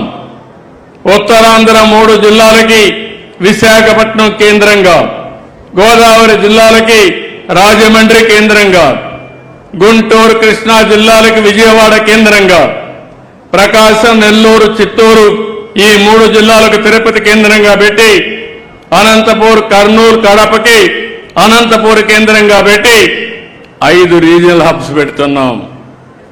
దేశంలో ఎక్కడా చెయ్యని విధంగా ఈరోజు పారిశ్రామికవేత్తల్ని, అకాడమిక్ ఇన్స్టిట్యూషన్స్, కాలేజీల్ని అనుసంధానం చేస్తున్నాం. చదువుకునే రోజుల నుంచి కూడా పిల్లలు ఆలోచించుకోవాలి. ఉద్యోగం చేయడం కాదు, మీరు ఉద్యోగం ఇచ్చే పరిస్థితి రావాలి. ఈరోజు నేను కూడా ఒక సాధారణ కుటుంబంలోనే పుట్టాను. నేను ఒక ముఖ్యమంత్రిగా సుజావుగా పరిపాలిస్తున్నానంటే మీకు కూడా తెలివితేటలున్నాయి. తెలివితేటలు ఉపయోగించండి. మీకు అండగా చేయూతనిచ్చే బాధ్యత నాదని మరొక్కసారి యువత అందరికీ విజ్ఞప్తి చేస్తున్నా. మీ ఆలోచన విధానంలో మార్పు రావాలి. నేను ఆ రోజు ఐటీ అన్నాను, ఉద్యోగాలు వస్తాయని చెప్పాను. తర్వాత అన్నాను, ఐటీ వల్ల మీరు ఒక ఉద్యోగం కాదు ప్రోడక్ట్స్ తయారు చేయండి అన్నాను. ఆ తర్వాత మీరు ఉద్యోగాల కంటే నువ్వు ఉద్యోగం ఇచ్చే పరిస్థితి రావాలని మళ్లీ చెప్తే, ఈరోజు ప్రపంచం మొత్తం మీరు 25 సంవత్సరాల్లో ఎక్కువ తలసరి ఆదాయం సంపాదించేవాడు ఎవడంటే తెలుగు బిడ్డ. నేను గర్వపడుతున్నానని చెప్పి నేను మీకు తెలియజేస్తున్నా. ఇండియాలో కాదు, అమెరికాకు పోయినా, ఆస్ట్రేలియాకు పోయినా, యూరోప్కు పోయినా, ఏ నగరానికి పోయినా మన వాళ్లే కనపడుస్తారు. అలాంటి దానికి శ్రీకారం చుట్టాం. ఈరోజు అందుకే ఒక మాట చెప్పాను, ప్రతి ఒక్క ఇంటికి ఒక పారిశ్రామికవేత్త ఉండాలి. 1 ఫ్యామిలీ 1 ఆంటర్‌ప్రెన్యూర్. అది సాధించే వరకు నేను మీకు అండగా ఉంటా. కొంతమందికి పెట్టగలిగితే కొంతమందికి ఉద్యోగాలు వస్తాయి. అలాంటి ఉద్యోగాలు రావడానికి ఒక పక్కన 5 కేంద్రాలుగా పెట్టి 5 కేంద్రాల్లో దగ్గర 35 నియోజకవర్గాలు ఉంటాయి. ఆ 35 నియోజకవర్గాల్లో ఇలాంటి 35 పారిశ్రామిక కేంద్రాలు పెడతాం. ఎంఎస్ఎంఈ పార్కులు పెడతాం. రెడీగా ఉంటాయి. ఇన్ఫ్రాస్ట్రక్చర్ తయారు చేస్తాం. కాన్ఫరెన్స్ హాల్లు ఉంటాయి, షెడ్లు ఉంటాయి, మార్కెటింగ్ కేంద్రం ఉంటుంది, టెక్నాలజీ ఉంటుంది. నేరుగా వచ్చి అక్కడ అతను కూర్చొని 5 మందినో 10 మందినో పెట్టుకొని ఏ పరిశ్రమ కావాలన్నా ఆ పరిశ్రమ రన్ చేసే విధంగా సహకారం అందించే బాధ్యత ఈ ప్రభుత్వాన్ని అని చెప్పి కూడా నేను మీకు తెలియజేస్తున్నా. మీకు లోన్లు కావాలన్నా, సబ్సిడీ ఇవ్వాలన్నా సింగిల్ విండో కింద ఇస్తామని చెప్పి కూడా నేను మీకు తెలియజేస్తున్నాను. దీనివల్ల చాలా మందికి ఉద్యోగాలు వస్తాయి. ఇంకో పక్కన చాలా మంది ఇలాంటి ఎంఎస్సి పార్కులు పెట్టి పారిశ్రామికవేత్తలయ్యే అవకాశం వస్తుందని చెప్పి కూడా నేను మీకు తెలియజేస్తున్నాను. ఇది ఒక నూతనమైన విధానానికి శ్రీకారం చుట్టాం. దేశంలో ఎక్కడా లేని విధానం. ఏదైతే ఫ్లాటెడ్ ఫ్యాక్టరీస్, నేరుగా ఇక్కడ వస్తే ప్లగ్ అండ్ ప్లే అంటే నేరుగా షెడ్ రెడీగా ఉంటుంది, కరెంట్ రెడీగా ఉంటుంది, అన్ని రెడీగా ఉంటాయి. మెషిన్ తెచ్చుకొని నువ్వు ఏ ఇండస్ట్రీ కావాలంటే ఆ ఇండస్ట్రీ పెట్టుకుంటే మళ్ళా మార్కెటింగ్ కూడా ఎక్కడికెక్కడ పంపించాలనో గైడ్ చేసే బాధ్యత మేము తీసుకుంటామని చెప్పి కూడా నేను మీకు తెలియజేస్తున్నా. ఈ కార్యక్రమానికి ఈరోజు ఇక్కడ శ్రీకారం చుట్టడం, యలమంచిలి నియోజకవర్గంలో రాంబల్లిలో ఈరోజు ఎఫ్ఎఫ్సి అంటే ఇంత మునుపు చెప్పినట్టు ఫ్లాటెడ్ ఫ్యాక్టరీస్ అక్కడ ఓపెన్ చేయడం కూడా చాలా సంతోషం. దీన్ని ఇప్పుడే మా అధికార యంత్రాంగానికి కూడా చెప్పాను. దీన్ని నెక్స్ట్ లెవెల్కి తీసుకుపోవాల్సిన బాధ్యత ఆఫీసర్ల పైన ఉంది. దీనికి కూడా ఎమ్మెల్యేలు కూడా గుర్తుపెట్టుకోవాలి. ప్రతి ఒక్క ఎమ్మెల్యే మీకు ఓట్లు వేసిన తర్వాత మీ నియోజకవర్గంలో యువతకు ఉద్యోగాలు కల్పించే బాధ్యత మీది. అందుకే ఈ ఇండస్ట్రియల్ పార్క్ రేపు ఏమన్నా రాకపోతే దానికి రామనారాయణ రెడ్డే బాధ్యుడు. ఆయన్నే బాధ్యత చేస్తున్నా, ఆయన్నే దీనికి చైర్మన్ గా పెడుతున్నా. నువ్వు ఇంటికి తిరుగుతావో ఎక్కడికి తిరుగుతావో వాళ్ళని ఎట్లా పట్టుకుంటావో నాకు తెలియదు. నేను పార్క్ ఇచ్చా, భూమి ఇచ్చా, కరెంట్ ఇస్తా, నీళ్లు ఇస్తా, ఇన్ఫ్రాస్ట్రక్చర్ డబ్బులు ఇస్తా, దారి చూపిస్తా. వాళ్ళని తీసుకొచ్చి పెట్టుబడులు పెట్టి మళ్ళా ఇక్కడ ఎవరు కూడా వాళ్ళని బెదిరించకుండా చూసుకుని వాళ్ళని కాపాడే బాధ్యత రామనారాయణ రెడ్డి గారిది అని చెప్పి కూడా నేను మీకు తెలియజేస్తున్నా. మీరు ఆ పని చేస్తే వీళ్ళు మీకు ఓట్లేస్తారు. అట్లా కాకుండా మీరు కానీ ఇవన్నీ చేయకపోతే మనం ఓట్లు అడిగే అధికారం కూడా ఉండదని చెప్పి కూడా నేను మీకు తెలియజేస్తున్నా. అందుకే ఏదైతే నేను చెప్పింది ప్లగ్ అండ్ ప్లే కోసం దగ్గర ఒక్కొక్క పార్క్ 10 కోట్లు 15 కోట్లు ఇస్తాం. చిన్న చిన్న పార్కులు కూడా పెడుతున్నాం. చిన్న చిన్న పార్కులు చూస్తే 10 ఎకరాలు 20 ఎకరాలు నానో పార్కులు ఇస్తున్నాం. కావాలంటే రైతే పారిశ్రామికవేత్త కావచ్చు. రోడ్డు పైన మీ భూమి ఉంటే 40 ఎకరాలు, ఇంకొక 50 ఎకరాలు మీరు తీసుకోండి. మీ 2-3 కలిసి ఒక ప్రైవేట్ పార్కు పెట్టండి. ప్రభుత్వం ఇచ్చే రాయితీలన్నీ ఇస్తా, మీరే మార్కెట్ చేయండి, మీకు సహకరిస్తా. అందులో వచ్చే డబ్బుల్ని మీరే తీసుకుని మీరు కూడా బాగుపడాల్సిందిగా మిమ్మల్ని అందరినీ కోరుతున్నా. రైతుల్ని పారిశ్రామికవేత్తలు చేయాలని, రైతుల్ని ఈ పార్కులు పెట్టే యజమానులుగా, మీ భూమి మీది. ఇప్పుడే ఒక మిత్రుడు అన్నాడు మేమంతా అని. నేను ఇంత మునుపు నుండి ఇది కూడా చెప్పేవాడిని. ఆ 20 మందో 10 మంది రైతులు కలిసి మీరు ఒక పార్కు పెట్టుకోండి, మీకేం కావాలి లేఅవుట్ ఇస్తాం, పర్మిషన్ ఇస్తాం, మేము కూడా మార్కెట్ చేస్తాం, మీరు కూడా మార్కెట్ చేయండి. వచ్చిన వాళ్ళకి భూమి ఇద్దాం, వస్తువులు కల్పిద్దాం, అందులో వచ్చే డబ్బులు మీకే వస్తుందని చెప్పి కూడా నేను మీకు తెలియజేస్తున్నా. అలాంటి విధానానికి ఈరోజు శ్రీకారం చుడుతున్నాం. 10 ఎకరాల్లో నానో పార్క్ పెట్టచ్చు. అదే మరి 10 నుంచి 100 ఎకరాలు ఎంఎస్ఎంఈ పార్కులు పెట్టచ్చు. 100 ఎకరాల నుంచి ఇంకా ఎక్కువ ఉంటే మేజర్ పార్కులు కూడా ఎంఎస్ఎంఈ పార్కులు పెట్టి మనం ముందుకు పోయే పరిస్థితి వస్తుంది. ఆడబిడ్డలందరినీ కోరుతున్నాం, మీరు కూడా ఎంఎస్ఎంఈ పార్కుల్లో ఒక్కొక్క ఇండస్ట్రీ పెట్టి మీరు కూడా డబ్బులు సంపాదించే మార్గానికి దోహదం చేయాల్సిన అవసరం ఉంది. మగవాళ్లే ఇండస్ట్రీ పెట్టాలని లేదు, బాగా చదువుకున్నారు, ముందుకు రండి. ముందుకొచ్చి మీరు కూడా చేయగలిగితే అన్ని విధాలా మీకు కూడా సహకరిస్తామని చెప్పి నేను మీకు తెలియజేస్తున్నాను. ఇక్కడ మీరు గుర్తుపెట్టుకోవాల్సింది, నా ఆలోచన ఒకటి, అమరావతి రావాలి. ప్రతి ఒక్కరూ ఈ రాష్ట్రంలో ఎక్కడికి పోయినా మీ రాజధాని ఏదంటే నా రాజధాని నా అమరావతి అని చెప్పే పరిస్థితి రావాలి. అక్కడి నుంచి అన్ని ప్రాంతాల అభివృద్ధి కావాలి.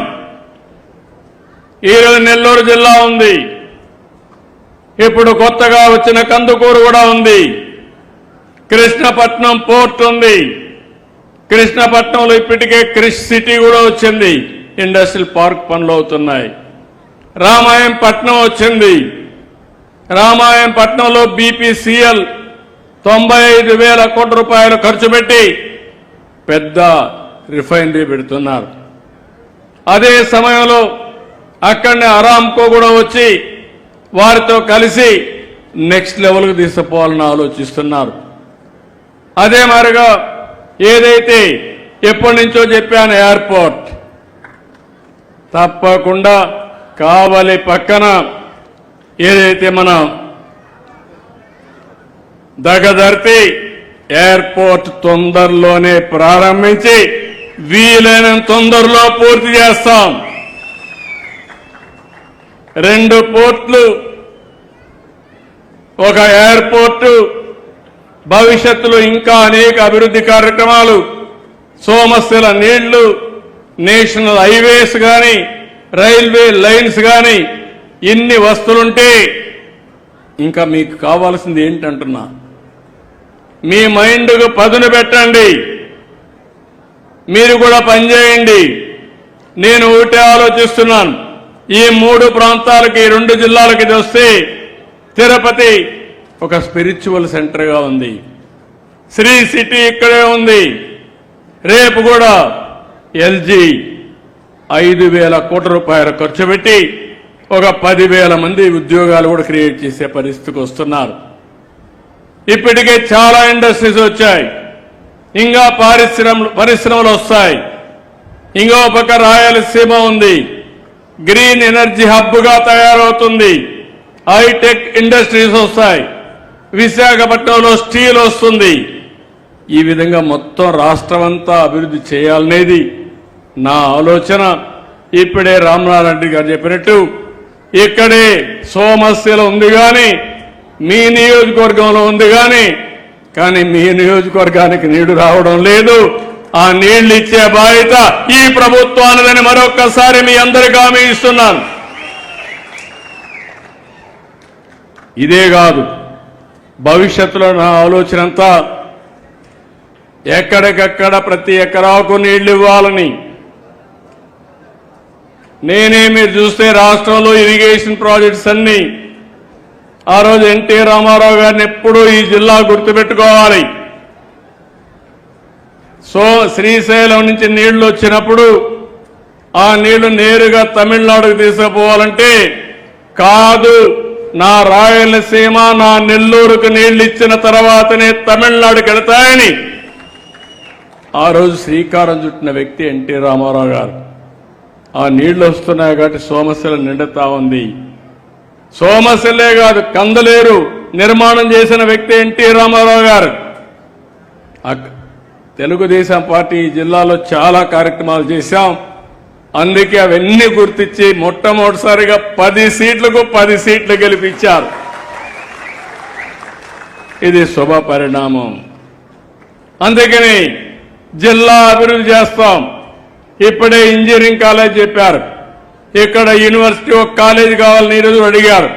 తప్పకుండా ఆ కాలేజీని ఆత్మకూరులోనే పెడతాం. ఇవన్నీ ఒక ఎత్తు అయితే, నేను ఆలోచించేది అభివృద్ధి సంపద సృష్టిస్తుంది, ప్రభుత్వానికి ఆదాయం వస్తుంది. అదే సమయంలో పేదవాళ్ళు సంపద వస్తే కొంతమందికే పరిమితం అయితే అది అభివృద్ధి కాదు. అభివృద్ధి అందరికీ అందాలి. ఈ ఫలితాలు పేద కుటుంబాలకు కూడా రావాలి. పేదల జీవితాల్లో మార్పులు రావాల్సిన అవసరం ఉంది. మీరందరూ గుర్తుపెట్టుకోండి, ఎన్నికల ముందు నేను ఒకే మాట చెప్పాను, సంపద సృష్టిస్తాం, అభివృద్ధి చేస్తాం, అదే సమయంలో సంక్షేమ కార్యక్రమాలు కూడా ఇస్తానని, ఇది నిరంతరం కొనసాగిస్తానని చెప్పాను. అదే సూపర్ 6 కూడా చెప్పాను. ఈరోజు మీరందరూ చూస్తే ఈ దేశంలో ఎక్కడా ఇవ్వని విధంగా పెన్షన్లు ఇస్తున్నాం. నేనే ఆ రోజు 200 రూపాయల పింఛన్ని 2000 చేశాను. మొట్టమొదటిసారిగా పింఛన్ విధానానికి శ్రీకారం చుట్టిన యుగ పురుషుడు నందమూరి తారక రామారావు గారు 35 రూపాయలతో ప్రారంభించారు. దాన్ని 70 రూపాయలు చేశాను. 200 నుంచి 2000 చేశాను. 3000 నుంచి 4000 చేశాను. దివ్యాంగులైతే చాలా ఇబ్బంది పడుతున్నారంటే ఒకప్పుడు 5000 చేసి 5000 నుంచి ఒకటేసారి 3000 చేశాను. మళ్ళీ 3000 నుంచి 6000 చేశాను. ఈ రోజు రాష్ట్రంలో ఉండే దివ్యాంగుల పైన అత్యంత ప్రేమ చూపించిన పార్టీ తెలుగుదేశం, ఎన్డీఏ అని చెప్పి కూడా నేను మీకు తెలియజేస్తున్నా. వాళ్ళ కష్టాలు నాకు తెలుసు. దేవుడు వాళ్ళని సరిగా చూడలేదు. అట్లని చెప్పి మానవత్వం లేకుండా మనం కూడా ఆదుకోకపోతే ఎవరు ఆదుకుంటారని చెప్పి అడుగుతున్నా. అందుకే నేను 6,000 రూపాయలు చేశాను. ఇంకో పక్క మీరు చూస్తే కొంతమంది అనారోగ్యం పాలై కిడ్నీ పోయి డయాలిసిస్ చేసుకుంటారు, లేకుంటే లెప్రసీ వచ్చి ఇబ్బందుల్లో ఉంటారు. అలాంటి వాళ్లకు 10,000 రూపాయలు ఇచ్చాను. కొంతమంది బెడ్కే పరిమితం అవుతారు, వాళ్ళు లేపాలంటే ఇంకొక మనిషి కావాలి. అందుకే అలాంటి వారికి 15,000 రూపాయలు చేసి మానవత్వాన్ని చూపించిన ఏకైక ప్రభుత్వం ఎన్డీఏ ప్రభుత్వం. ఇలాంటి కార్యక్రమాల కోసం మీరు ఒక్కసారి ఆలోచిస్తే మొదటి తారీఖున నేను తప్పకుండా మీ దగ్గరికి రావాలని పేదల సేవలో కార్యక్రమం పెట్టాను. ఈ పేదల సేవలో కార్యక్రమం 2,718 కోట్ల రూపాయలు ప్రతి నెల ఇస్తున్నాం. ఎక్కడ జరగల. నేను సవాలు విసురుతున్నా, ప్రతిపక్షాలు అడుగుతున్నా, దేశంలో ఏ రాష్ట్రమైనా సరే దగ్గర 64 లక్షల పెన్షన్లు ఇచ్చే రాష్ట్రం ఎక్కడా లేదు. దగ్గర మీరు చూస్తే 33,100 కోట్లు సంవత్సరానికి ఖర్చు పెట్టే ఏకైక ప్రభుత్వం ఎన్డీఏ ప్రభుత్వం ఆంధ్రప్రదేశ్లో ఎక్కడా లేదు ఇది. అయితే అదే మీరు గుర్తుపెట్టుకోవాలి, ఇది పేదలపై నుండే ప్రేమ, అభిమానం. పేదరికంలో ఉండే పేదల్ని మనం ఆదుకోకపోతే ఎవరు ఆదుకుంటారని అడుగుతున్నా. ఒకప్పుడు మీరు ఒకసారి చూస్తే ఎవరైనా చనిపోతే, భర్త చనిపోతే భార్యకు వితంతో పింఛను కూడా ఇచ్చేవాళ్ళు కాదు. నేను ఒకటే పెట్టాను, ఒక పేద కుటుంబం, భర్త చనిపోయాడు, భార్య ఉంది, అలాంటి సమయంలో ఆటోమేటిక్ గా ఇవ్వాలని భర్త చనిపోయిన రోజు నుంచే పింఛన్లు ఇచ్చిన ప్రభుత్వం మానవత్వం ఉండే ప్రభుత్వం అని చెప్పి నేను మీకు తెలియజేస్తున్నా. ఇంకో పక్కన ఎక్కడో ఉంటారు, ఆ నెలలో తీసుకోరు, మీకు పింఛన్ ఇవ్వమంటున్నారు. అందుకే పాత విధానం 3 నెలల వరకు మీరు ఎక్కడున్నా మళ్లీ వచ్చి మీరు పింఛన్ తీసుకునే విధానానికి శ్రీకారం చుట్టిన ప్రభుత్వం ఇదని చెప్పి కూడా నేను మీకు తెలియజేస్తున్నా. ఇంకొక పక్కన దగ్గర ఆ మధ్య కాలంలో కొన్ని పెన్షన్లు ఇవ్వకుండా పోతే 89,778 మంది వితంతువులకు పింఛన్లు ఇవ్వలేదు. అవన్నీ వెరిఫై చేయమన్నా, దరఖాస్తులు పెట్టుకోమన్నా ఈరోజు హామీ ఇస్తున్నా. జూన్ తారీఖున ఈ 89,778 మంది వెరిఫికేషన్ చేసి పింఛన్లు ఇస్తామని మీ అందరికీ హామీ ఇస్తున్నా. జూన్ 1వ తారీఖు ఇస్తాం. ఈరోజు మీరు చూస్తే 2 నెలలకు ఒకసారి పింఛన్లు ఇచ్చేదానికి దాంట్లో 1,04,377 మందికి ఇచ్చాం. అదనంగా 85 కోట్లు ఇచ్చాం. ఇంకో పక్క 3 నెలలు తీసుకునే వారికి 9,000 మందికి ఇచ్చాం, 11 కోట్లు ఇచ్చాం. ఇలాంటి కార్యక్రమాలు చేసి ఈరోజు ముందుకు పోతున్నాం. ఈ జిల్లాలోనే మీరు ఒక్కసారి చూస్తే 132 కోట్లు నెల్లూరు జిల్లాలో ఇస్తున్నాం. 3,05,810 మందికి ఇస్తున్నాం. ఆత్మకూరు నియోజకవర్గంలో 16 కోట్లు ఇస్తున్నాం. ఆత్మకూరు మండలంలో 1,47,00,000 ఇస్తున్నాం. ప్రతి 2.5 కుటుంబాలకు ఒకరికి పింఛన్లు ఇచ్చే ప్రభుత్వం ఇది. మీ ఆదాయం ఎంత వస్తుందో ఆ ఆదాయంతో సమానంగా ఒక్కొక్కసారి ఆదాయానికంటే మించి మీకు పింఛన్ల ఆదాయం పెంచిన ప్రభుత్వం ఈ ఎన్డీఏ ప్రభుత్వం అని చెప్పి కూడా నేను మీకు తెలియజేస్తున్నా. అందుకే ఈరోజు మీరు ఒక్కసారి చూస్తే తెల్లవారుతో 7 గంటలకు మా అధికార యంత్రాంగం అందరూ మీ దగ్గరికి వస్తున్నారు. నేను ఒకటే అడిగాను మా డిపార్ట్మెంట్ని, అందరూ ఆనందంగా ఉండాలి. మీరిచ్చే పింఛనంతా కూడా ఏదో ఇస్తున్నామని దబాయింపుతోనో లేకుంటే ఓసారి వాళ్ళని చిన్నగా చూసి ఇవ్వడం మంచిది కాదు. గౌరవంగా ఇవ్వాలని చెప్పాను. అదే మరి నేను కూడా మీ అందరి దగ్గర ఐవీఆర్ఎస్ తెప్పిస్తున్నా. పింఛన్ ఎట్లిచ్చారో తెలుసుకుంటున్నాను. టెక్నాలజీ ద్వారా ఎక్కడిచ్చారో తెప్పించుకుంటున్నాను. అంటే నా ఉద్దేశం ఒకటే, పేదవాణ్ణి గౌరవంగా చూడడం, సభ్యతగా ఉండడం ప్రతి ఒక్కరూ నేర్చుకోవాలనే ఉద్దేశంతోనే ఈ కార్యక్రమానికి శ్రీకారం చుట్టాను. ఇంకో పక్క మీరు చూస్తే పేదల పండుగ మొదటి తారీఖు. ప్రతి ఒక్కరూ పేదల సేవలో ఉండాలి. పింఛన్లు ఇచ్చాం, 200 అన్నా క్యాంటీన్లు పెట్టాం. ప్రతి నియోజకవర్గానికి ఒక అన్నా క్యాంటీన్ పెడతాం. పేదవాడికి కడుపు నిండా భోజనం పెట్టాలని ఎక్కడన్నా బయట పోతే ఆ సమయంలో హోటల్కి పోవడం లేకుంటే క్యారియర్ తీసుకుపోవడం కాకుండా ప్రభుత్వం వారికి భోజనం పెట్టే విధంగా అన్నా క్యాంటీన్లు పెట్టాం. దీపం నేనే పెట్టాను. వంట గ్యాస్ సిలిండర్లు ఇచ్చాను. ఈరోజు దీపం 2 పెట్టి సంవత్సరానికి 3 సిలిండర్లు ప్రతి ఒక్కరికి ఉచితంగా ఇచ్చే కార్యక్రమానికి శ్రీకారం చుట్టాం. ఇప్పుడే ఆడబిడ్డ ఉంది, యానాది కులం, గ్యాస్ వస్తుందా అని అడిగాను. గ్యాస్ కూడా తీసుకోలేకపోతున్నారు.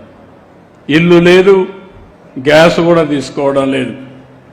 అంటే ఓసారి పేదవాడికి ఎన్ని కష్టాలుంటాయంటే ఇచ్చే బెనిఫిట్ కూడా తీసుకోలేని నిస్సహాయత ఉండడం చాలా బాధేస్తుందని చెప్పి కూడా నేను మీకు తెలియజేస్తున్నా. ఇంకో పక్కన నిన్ననే మత్స్యకారులందరికీ ఒక భరోసా ఇవ్వాలని 20,000 రూపాయలు వేట సమయంలో, వేట నిషేధ సమయంలో వారికి భృతి కల్పించాలని 20,000 రూపాయలు ఇచ్చాను. జీవో నెంబర్ 214 రద్దు చేసి మళ్ళీ ఇవన్నీ కూడా సొసైటీస్ అన్ని మత్స్యకారులకు ఇవ్వాలని ముందుకు పోయాం. నాయి బ్రాహ్మణుల కోసం ఇంతవరకు 20,000 ఇస్తే ఇప్పుడు 25,000 రూపాయలు దేవాలయాలు ఇస్తున్నాం. గీత కార్మికులకి ప్రభుత్వంలో ఉండే మద్యం షాపుల్లో 10% వాళ్ళకి ఇచ్చి వాళ్ళ ఆదాయాన్ని పెంచుతున్నాం. పురోహితులు కానీ, ఇనాములు మౌజములు కానీ, పాస్టర్స్ కానీ వాళ్ళకిచ్చే ఆందోళన పెంచాం. చేనేత కార్మికులకి 200 యూనిట్లు ఉచితంగా కరెంటు ఇస్తున్నాం.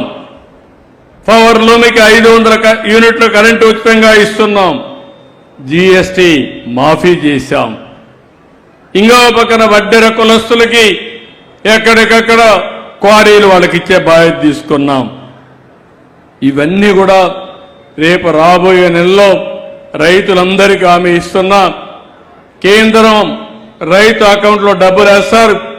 అదేవిధంగా సంవత్సరానికి 3 విడతల్లో అన్నదాతకు హామీ ఇచ్చిన ప్రకారంగా సూపర్ 6 లో చెప్పిన ప్రకారంగా మీ అకౌంట్లో డబ్బులు వేసే బాధ్యత నాదని మీ అందరికీ హామీ ఇస్తున్నాను.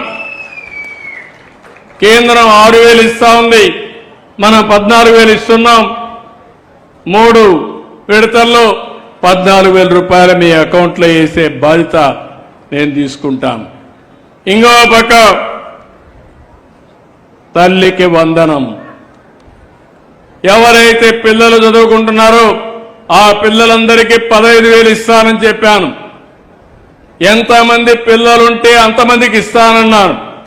రేపు స్కూల్స్ తెరిచే లోపల డిఎస్ఏ పెట్టి టీచర్లందరినీ ఎక్కడికి పంపించే బాధ్యత తీసుకుంటా. అదే సమయంలో మీ పిల్లల్ని బాగా చదివించడానికి 15,000 రూపాయలు మీకు కూడా ఇస్తాను, మీ అకౌంట్లో వేస్తాం. 2 అమ్మాయికి 4 పిల్లలు, వాళ్ళని సరిగా చూసుకుంటే భవిష్యత్తులో 15 × 4 60,000 రూపాయలు ఇస్తారు తప్ప కోత ఉండదని మరొకసారి మీకు విజ్ఞప్తి చేస్తున్నా. దీనికి కారణం కూడా ఒకటి ఉంది. చాలా మంది ఈ మధ్యకాలంలో పిల్లల్ని కనడం మానేస్తున్నారు. ఒకప్పుడు నేనే పిల్లల్ని కనద్దు, తగ్గించమని చెప్పా. దానివల్ల ఇప్పుడు జనాభా తగ్గిపోతా ఉంది. చాలా దేశాలు జనాభా లేని పరిస్థితులు వస్తున్నాయి. మన దేశంలో కూడా ఆ పరిస్థితి వస్తే చాలా ఇబ్బందులు వస్తాయి. అందుకే ఇప్పుడు నేనే పిలిపిస్తున్నా. ఒకప్పుడు 2 కంటే ఎక్కువ మంది పిల్లలుంటే స్థానిక సంస్థల్లో పోటీ చేయడానికి అర్హత లేదు, తీసేశా. ఇప్పుడు చెప్తున్నా, 2 కంటే తక్కువ మంది పిల్లలుంటే భవిష్యత్తులో పోటీ చేయడానికి అర్హత లేకుండా చట్టాన్ని తీసుకొస్తాం. ఎక్కువ మంది పిల్లలుంటే ఆ కుటుంబాలని గౌరవిస్తాం, ఆ పిల్లల్ని చదివిస్తాం, ఆ కుటుంబానికి అండగా ఉంటాం. ఇది సమాజ హితం కోసరం. అందుకని ముందు చూపుతో ఈ మాట మాట్లాడుతున్నాను. ఇంకో పక్క సంక్షేమ కార్యక్రమాలు ఇవ్వడం మనందరి బాధ్యత. చాలా స్పష్టంగా మీకు అందరికీ విజ్ఞప్తి చేస్తున్నా. నేను ఇప్పుడు ఇంకోరు ఆలోచించాను. ఇస్తున్నాం, కానీ మీరు మాత్రం కొంతమంది పైకి రాలేకపోతున్నారు. అందుకే ఒక వినూత్నమైన కార్యక్రమం నా ఆలోచనలో వచ్చింది. ఈరోజు ఒకసారి డబ్బులు లేవని అభివృద్ధి ఆపేస్తారు, ఆర్థిక సంస్కరణలు వచ్చాయి. ఆ సమయంలో నేను కూడా ఆలోచించి ఏ విధంగా చేస్తే బాగుంటుందని ఆలోచించినప్పుడు హైదరాబాద్లో ఎయిర్పోర్ట్ వచ్చింది, ప్రైవేట్లో వచ్చింది. ప్రభుత్వం ఖర్చు పెట్టలేదు, ప్రభుత్వానికి ఆదాయం వచ్చింది. ప్రైవేట్ వాళ్ళు పెట్టుబడులు పెట్టారు, అప్పులు తెచ్చారు. ఎవరైతే విమానాలు ఎక్కుతారో వాళ్ళ దగ్గర కొంత డబ్బులు తీసుకున్నారు. ఆ డబ్బుల వల్ల సంపద సృష్టించి కొంత ఆదాయం మనకు కూడా వస్తుంది. మనం సంక్షేమ కార్యక్రమాలు ఇస్తాం. ఒక రోడ్డు ఉంది, ఒక సెల్ ఫోన్ ఉంది, లేకపోతే ఒక పోర్ట్ ఉంది, ఒక ఎయిర్పోర్ట్ ఉంది. ఇవన్నీ కూడా పీపీపీ విధానంలో ప్రభుత్వ ప్రైవేటు భాగస్వామ్యంతో వచ్చాయి. దీనివల్ల మనకు బెనిఫిట్స్ వచ్చాయి. ఈరోజు నేషనల్ హైవే ఉందంటే దర్జాగా మనందరం వెళ్తున్నాం. సైకిల్లో పోతే ట్యాక్స్ లేదు, ట్రాక్టర్లో పోతే ట్యాక్స్ లేదు, ఆటోలో పోతే ట్యాక్స్ లేదు, స్కూటర్లో పోతే ట్యాక్స్ లేదు, కారులో పోతే మాత్రం టోల్ పే చేయాలి. తప్పేంటి? వాళ్ళకో లాభం. ఎక్కడ కూడా రిపేర్లు రావు, టైం కలిసి వస్తుంది, పెట్రోల్ డీజిల్ కన్జంప్షన్ ఆదా అవుతుంది. అలాంటప్పుడు అది బెస్ట్ విధానం అయింది. కానీ ఇక్కడ జరిగింది, వాళ్ళు బాగా డబ్బులు వస్తున్నాయి, కానీ పేదవాడు నిరుపేదగా మారిపోతున్నాడు. అందుకే నేను ఒక కొత్త విధానానికి శ్రీకారం చుట్టాను. ప్రభుత్వం ప్రైవేట్ ప్రజల భాగస్వామ్యం. ఆ ఆలోచనలో పుట్టింది మార్గదర్శి బంగారు కుటుంబం. బంగారు కుటుంబం అంటే ఏంటి? మీ ఊరిలో పేదవాళ్ళు ఉన్నారు, అందరికంటే నిరుపేదలున్నారు. వాళ్ళని ఒక 20 మందిని ఎంపిక చేద్దాం. 100కి కొంతమంది సమాజంలో చాలా వరకు ఉన్నత స్థాయికి వెళ్ళారు. ఒక 10 మందిని వాళ్ళ ముందుకు రమ్మంటున్నాను. ఈ 10 మంది, ఈ 20 మందిని చేయూతనిమ్మంటున్నా, అండగా ఉండమంటున్నా, వాళ్ళని అడాప్ట్ చేసుకోమంటున్నా. ఒకప్పుడు నేను ఒక జన్మభూమి పిలిపించాను. ప్రపంచంలో ఉండే తెలుగు వాళ్ళందరూ వచ్చారు. హాస్పిటల్ కట్టారు, స్కూల్ బిల్డింగ్లు కట్టారు, రోడ్లు వేశారు, శ్మశానాలు నిర్మించారు. ఇప్పుడు అదే స్ఫూర్తితో నేను ఇచ్చే పిలుపు, ముందుకు రండి. మీతో పుట్టిన వాళ్ళు ఇంకా ఈ ఊర్లో పేదవాళ్ళుగానే ఉన్నారు. మీకు ఈ గౌరవం వచ్చింది. ఎవరిచ్చారు ఈ గౌరవం? సమాజం ఇచ్చింది. తిరిగి సమాజం పిలుస్తా ఉంది, ఆ పేదవాళ్ళు పిలుస్తున్నారు.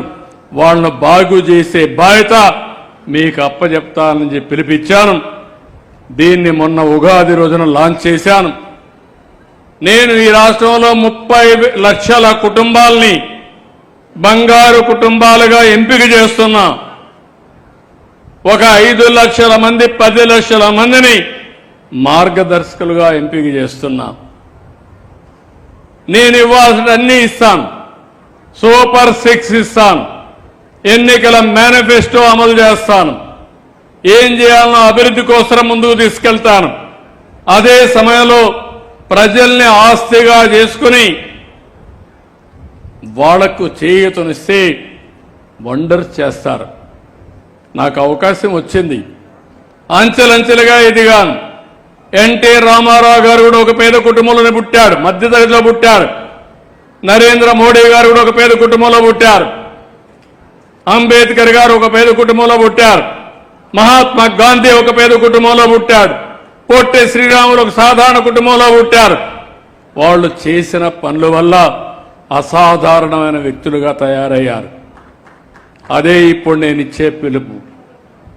ఎవరైతే మార్గదర్శులు ఉన్నారో మీ దగ్గర డబ్బులున్నాయి, మీ డబ్బులు మిమ్మల్ని గొప్పవాళ్ళు చేయవు, కానీ మీ డబ్బుల వల్ల మీ హోదా ఉంది. ఈ సమాజంలో ఒక 15 మందిని మీరు పైకి తీసుకురండి, దానివల్ల మీ గౌరవం పెరుగుతుంది. ఇలాంటి కార్యక్రమానికి శ్రీకారం చుట్టమని పిలిపించాను. ఇప్పుడిప్పుడే పికప్ అవుతా ఉంది. మీరు ఒకటే గుర్తుపెట్టుకోండి, నేను ఒక పని అనుకుంటే నాది ఉడుము పట్టు తప్ప వదిలిపెట్టను మధ్యలో ఏ పనైనా. అదే ఇంత మునుపు నేను చేశాను. ఫలితాలు వచ్చాయి. ఇప్పుడు అందుకని ఎక్కడికి పోయినా ఒకటే ఆలోచిస్తున్నాను. ఒకసారి చెప్పి వదిలిపెట్టడం కాదు, అందరికీ సెల్ ఫోన్లు ఉన్నాయి. మా తమ్ముడిని చూస్తున్నా, యానాది కుటుంబం గ్యాస్ కూడా వాడుకోలేదు కానీ సెల్ ఫోన్ మాత్రం వాడుతున్నాడు. అంటే తప్పులేదు. నేనే ఆ రోజు సెల్ ఫోన్లు తీసుకొచ్చాను. సెల్ ఫోన్ కమ్యూనికేషన్, అది సెల్ ఫోన్ అవసరం ఉంది. ఒకప్పుడు సెల్ ఫోన్ వల్ల తిండి పెడుతుందా అని అడిగారు, కానీ సెల్ ఫోన్ వల్ల తిండి కాదు, కోట్ల రూపాయలు సంపాదించే అవకాశాలు వస్తున్నాయి. ఈరోజు టెక్నాలజీ పెరిగిపోయింది, వర్చువల్ ఆఫీస్ వస్తూ ఉంది, ఎక్కడున్నా పనిచేసే అవకాశాలు వస్తున్నాయంటే అది టెక్నాలజీ వల్ల వస్తున్నాయి. అందుకే నేను మిమ్మల్ని అందరినీ కోరుతున్నాం, 30 లక్షల మందికి ప్రణాళికలు తయారు చేస్తాం, బంగారు కుటుంబాలకు ప్రణాళికలు తయారు చేస్తాం, 5 లక్షల 10 లక్షల కుటుంబాలకు అప్పచెప్తాం, మార్గదర్శకులకు అప్పచెప్తాం. నేను ఒక ప్లాన్ చేసి వాళ్ళ సహకారంతో ఎప్పటికప్పుడు ఈ రెండు సమన్వయం చేస్తాం. టెక్నాలజీ ద్వారా బంగారు కుటుంబాలకు మెసేజ్ పంపిస్తాం, మార్గదర్శకులు కూడా మెసేజ్ పంపిస్తాను. నువ్వేం చేశావు, ఎంతవరకు చేశావు, పలానోళ్ళు బెటర్గా చేసి వాళ్ళు బెటర్గా చేస్తున్నారు, మీరు కూడా చేయమని ఆదేశాలు ఇస్తాను. బాగా చేసిన వాళ్ళని ఉగాది రోజున సన్మానం చేస్తాను, గౌరవిస్తాను. సమాజంలో అన్నింటికంటే మించింది మీరు గుర్తుపెట్టుకోవాలి, ప్రతి ఒక్కరికి డబ్బులు కావాలి, సంపద ఉండాలి, మీరు చేసే పని ప్రజలు గుర్తించాలి. అదే సమయంలో డబ్బులు ఒకటే కాదు, మానవత ఉండాలి, మనిషి జీవితానికి సార్థకత ఉండాలి.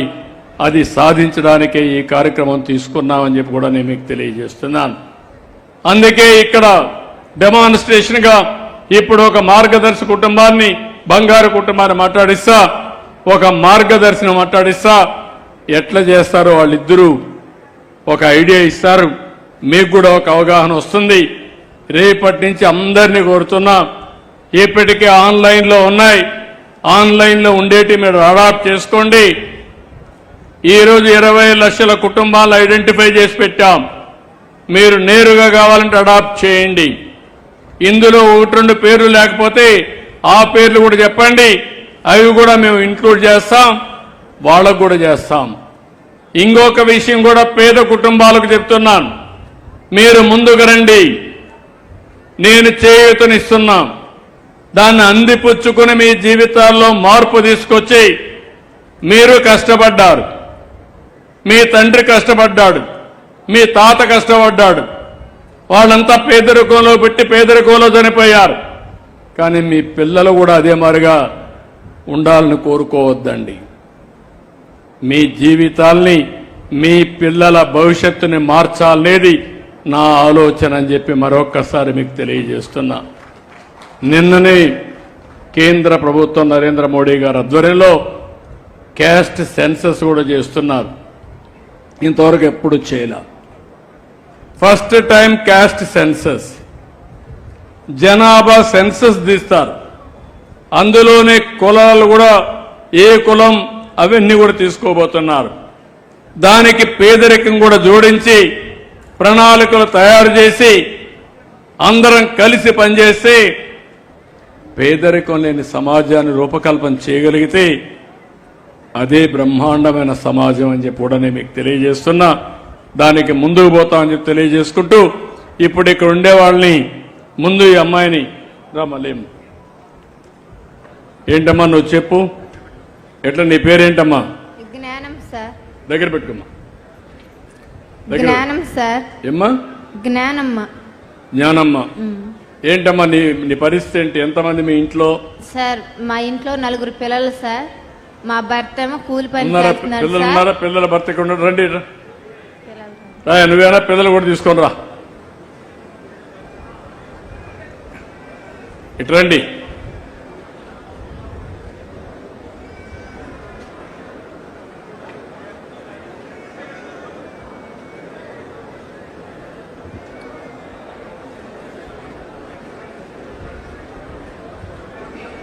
నువ్వు చెప్పమ్మా, నువ్వు చెప్పు. ఇట్రా, ఈ పక్కన ఈ పక్క నిలబడుకో. మీ మిస్సెస్ పక్కన నిలబడుకో. డ్రమ్మా రండి.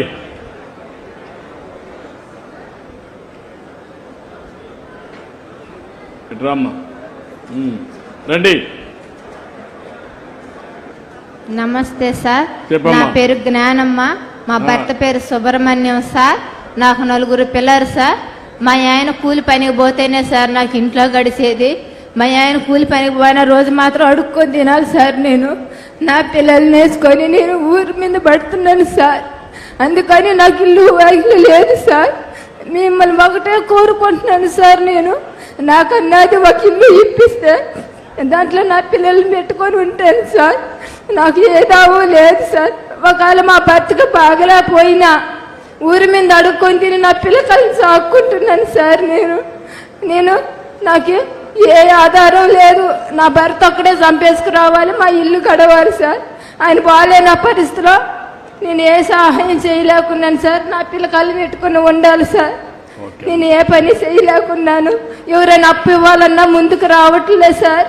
మీకు అప్పు ఇస్తే మీకు ఇల్లు వాకిలి లేదు, మీరు ఏ రకంగా మాకు ఆ బాకీని తీరుస్తారని మాట్లాడుతున్నారు సార్. మేము ఇంతకాలం ఈ ఊరు కనిపెట్టుకుని ఉన్నా మాకు ఇల్లు వాకిలి ఏమీ లేదు సార్. నా పిల్లకాయలు బాగా చదివించుకోవాలని నా కోరిక సార్. నేనెట్టా చదువుకోలేదు సార్. నా పిల్లకాయలన్నా నా ద్వారా చదివించుకొని ఆ కోరిక నెరవేరాలని అనుకుంటున్నాను సార్. ఓకే అమ్మా. ఇప్పుడు మీకు ఆస్తి ఏమైనా ఉందేమో? పొలం ఏమైనా ఉందా? నాకు పొలం లేదు సార్. ఇప్పుడు మీరు చూశారు, ఇక్కడ పారిశ్రామికవేత్తలు ఉన్నారు, ఆంటర్ప్రెన్యూర్స్ ఉన్నారు, పక్కన కూడా ఒక ఆయన ఉన్నాడు. ఇప్పుడు మాట్లాడిస్తాను. 4 పిల్లలు, 4 పిల్లలు సార్. భార్యాభర్త, ఇల్లు లేదు, భూమి కూడా లేదు, యానాది కులం, ఎస్టీ కులం. ఒక్క నిమిషం ఉండమ్మా, నేను చెప్పింది చెప్పక్కర్లేదు, ఉండు. కాబట్టి ఆ కుటుంబాన్ని మీరు చూసినప్పుడు చాలా బాధేస్తుంది. వీళ్ళు సఫర్ అయ్యారు. ఆ పిల్లలు 4, 4కి 2 రోజులు పోయినాక ఆలోచనలు మారిపోతాయి. మేము ఇంతే, ఊర్లు తిరగాలి, ఏదో అడుక్కోవాలి, మా జీవితం కూడా ఇట్నే ఉండాలనే పరిస్థితికి వస్తారు. ఆ 4 ఆస్తిగా మనం ఆలోచించాలి. ఆ కుటుంబాన్ని, మనుషుల్ని ఆస్తిగా ఆలోచించి వాళ్ళని జీవితాల్లో మార్చాలంటే కొంతవరకు వాళ్ళు మార్చే అవకాశం ఉంటుంది, ఆదాయం పెంచచ్చు. కానీ ఆ 4 పిల్లల్ని బాగా చదివిస్తే అందరి పిల్లల కంటే బ్రహ్మాండంగా రాణిస్తారనేది నా ప్రగాఢమైన విశ్వాసం. అందుకే నేను ఈరోజు దీన్ని ఒక బంగారు కుటుంబంగా, ఒక మార్గదర్శి. ఇప్పుడే లేమంటున్నా, తమ్ముడు నువ్వేం చేస్తావు చెప్పు, ఎట్లా చేస్తావు చెప్పు. నీకు ఒక ఐడియా ఉంది, నువ్వు పరిశ్రమ పెట్టినప్పుడు ఆలోచించి పెట్టావు. ఇప్పుడు ఏం చేయగలుగుతావు, ఈ కుటుంబాన్ని ఎట్లా బాగు చేస్తావు? ఇల్లు అంటావా, నేను కట్టిస్తా, అది నా బాధ్యత. కలెక్టర్కి ఆదేశాలు ఇస్తున్నా, ఇంటి జాగా ఇప్పించి ఎక్కడైతే మనం అందరూ ఉన్నారో ఇమ్మీడియట్ గా ఇల్లు కట్టించే బాధ్యత మీది, ఆ ఇల్లు కట్టించే బాధ్యత నాది.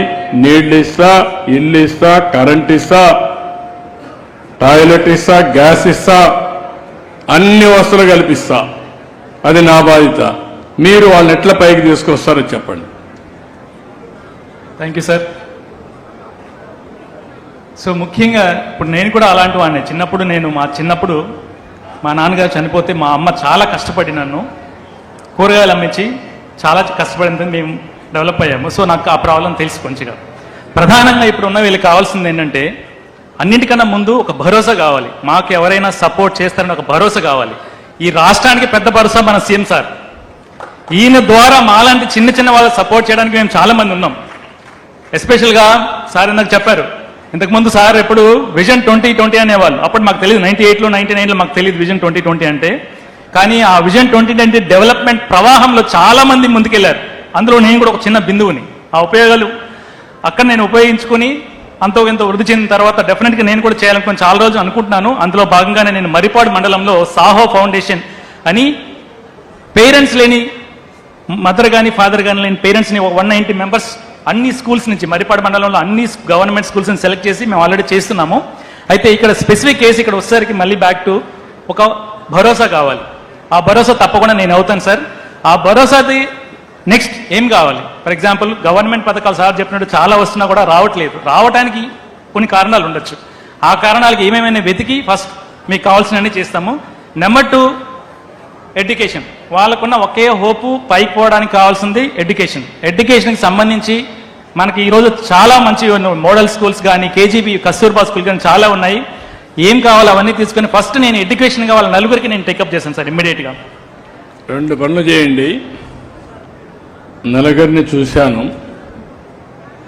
ఒక్కొక్కరికి 1 లక్ష రూపాయలు నేను ఇన్సూరెన్స్ కింద డిపాజిట్ చేస్తా. పిల్లల నలుగురికి 4 లక్షల రూపాయలు ఇచ్చేసి డిపాజిట్ చేస్తా. మీరు చేయాల్సింది ఆ పిల్లలకి ఇల్లు కట్టించే బాధ్యత అవన్నీ మేము చేసేస్తాం.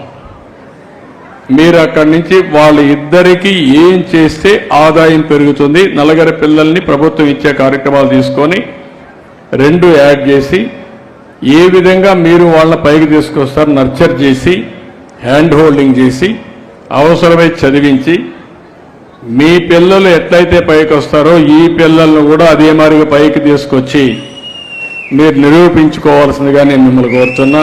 అది చేయమని విజ్ఞప్తి చేస్తున్నా. కాబట్టి ఈ రోజు నుంచి ఆ కుటుంబాన్ని మిత్రుడు, మీ పేరు నాగేశ్వరరావు, వారు ఇప్పటి నుంచి కూడా తీసుకుంటారు. రేపటి నుంచి ఆ కుటుంబంతో కూర్చొని ఆలోచిస్తారు. ఆలోచించి ఆ కుటుంబాన్నే కాకుండా ఇంకా కొన్ని కుటుంబాలు తీసుకుంటారు. వారు కలెక్టర్తో మాట్లాడి ఆ కార్యక్రమానికి కూడా శ్రీకారం చుడతాం. ఆయనకి ఎంత శక్తి ఉంటే అంత.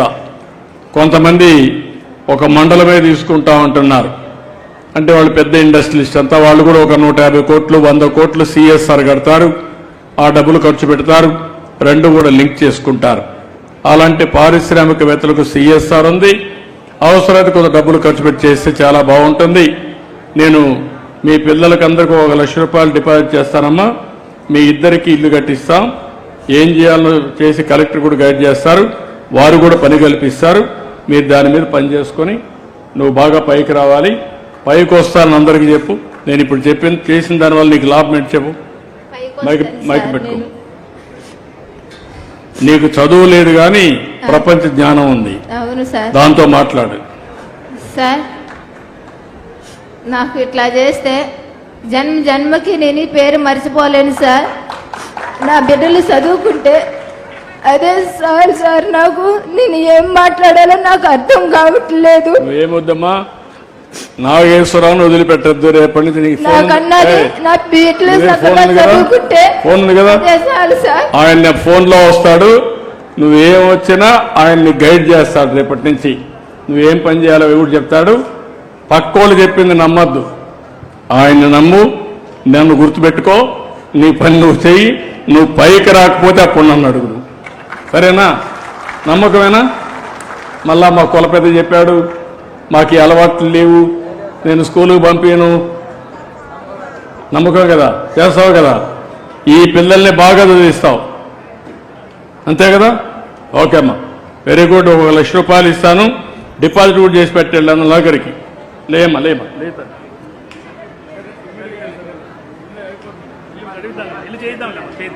ఇల్లు కట్టిస్తాను. లేమా లే, నేను చెప్పాను కదా ఇల్లు కట్టిస్తాను. ఓకే అమ్మా, నేను కట్టిస్తాను. బా కూర్చో, నువ్వు కూర్చో. రమ్, మీరు కూర్చోండి. ఇట్రండి, అందరూ ఇట్రండి.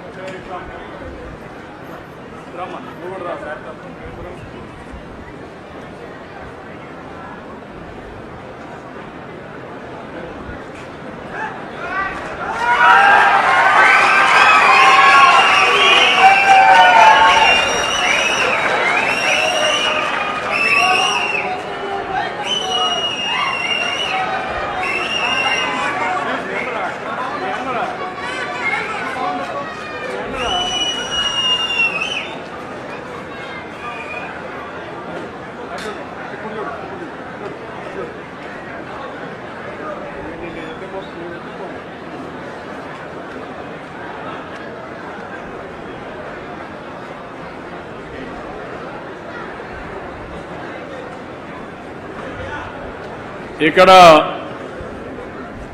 ఈ కుటుంబాన్ని మీకు ఎక్స్ప్లెయిన్ చేసాం, ఇంకా కొన్ని కుటుంబాలు ఉన్నాయి. ఇదే ఫార్ములాలో అందరినీ డెవలప్ చేస్తా అని చెప్పి తెలియజేసుకుంటూ, ఇప్పుడు బంగారు కుటుంబాలన్నీ కూడా ఇక్కడ ఉన్నాయి, వారందరికీ విజ్ఞప్తి చేస్తున్నా, రేపే మిమ్మల్ని అడాప్ట్ చేసుకుంటారు.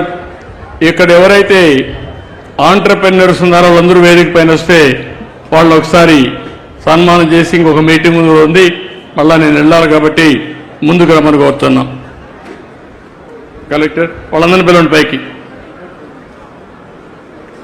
ఇది సార్ ఆంటర్ప్రెన్యూర్స్ ఉందని రమ్మని తీసేయండి. యాంటర్ప్రెన్యూర్గా శ్రీమతి డాక్టర్ టి వసంత లక్ష్మి సార్, ఈవిడ రెడీమేడ్ గార్మెంట్ క్లస్టర్స్ ని నిర్వహిస్తున్నారు. నమస్తే సార్. ముందుగా మేడే రోజున మా అందరి జీవితాల్లో ఒక కొత్త వెలుగును తీసుకురావడానికి వచ్చిన మా గౌరవ ముఖ్యమంత్రి గారు శ్రీ నారా చంద్రబాబు నాయుడు గారికి ముందుగా నమస్సుమాంజలి సార్.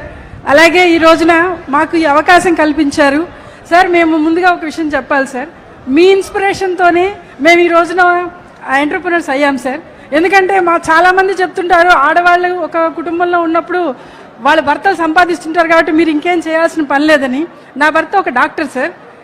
నేను మన భువనేశ్వర్ మేడం గారిని ఆదర్శంగా తీసుకొని నేను కూడా నా సొంతంగా ఏదో చెయ్యాలనే ఉద్దేశంతో ఫస్ట్ మనం మెప్మా ద్వారా సార్ మహిళలందరికీ కూడా ఉపాధి కల్పన కోసం ఒక ట్రైనింగ్ ప్రోగ్రాంలు ఇచ్చాం సార్. అప్పుడే నాకు ఒక ఆలోచన వచ్చింది సార్, నేనే సొంతంగా రెడీమేడ్ గార్మెంట్స్ ఇండస్ట్రీ పెట్టాలని. దానికి 5 కోట్ల రూపాయలతో మొట్టమొదటి స్టార్ట్ చేశాను సార్ 2014లో. అప్పటి నుంచి అది అంచెలంచెలుగా ఎదిగిన తర్వాత సార్ మేము ఉమెన్ ఎంటర్ప్రైజ్ అసోసియేషన్ ఒక దాన్ని ఏర్పాటు చేసి మన మెప్మా ద్వారా ఎవరైతే మహిళలు ట్రైనింగ్లు పొందారో వాళ్ళందరినీ కూడా పారిశ్రామికవేత్తలుగా మార్చాం సార్. చిన్న చిన్న బొటీక్లు, టైలరింగ్ షాపులు అలా పెట్టుకుంటూ వచ్చాం సార్. ఆ తర్వాత దాని తర్వాత సార్ ఇప్పుడు సిఎఫ్సిని మేము తీసుకున్నాం సార్. ఎంఎస్ఎంఈ మినిస్ట్రీ ద్వారా మన ఆంధ్రప్రదేశ్ ప్రభుత్వం 20% సార్, అలాగే గవర్నమెంట్ ఆఫ్ ఇండియా 70%, మేము 10% పెట్టుకొని పూర్తిగా ఉమెన్తో చెందినటువంటి హొజైరీ అండ్ రెడీమేడ్ గార్మెంట్స్ క్లస్టర్ అనే దాన్ని ఏర్పాటు చేసుకున్నాం సార్. 200 మంది సార్, 200 మంది మహిళలు కలిపి పెట్టుకున్నాం సార్. దాని ఇనాగ్రేషన్ కూడా మీరే చేయాలి సార్. తొందరలోనే దాన్ని కూడా ఇస్తాం సార్. మీ ద్వారానే మేము ముందుకు వెళ్ళాలని, మీ ఆదర్శవంతులుగా మేము ముందుకు వెళ్ళాలని కోరుకుంటున్నాం సార్. Thank you sir. అలాగే సార్.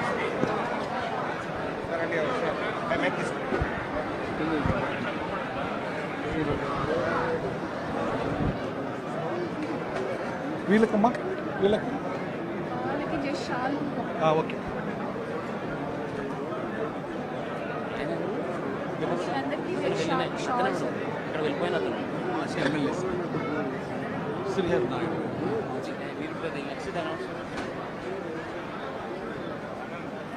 అలాగే సార్. చెంచు నరసింహరావు గారు మార్గదర్శి.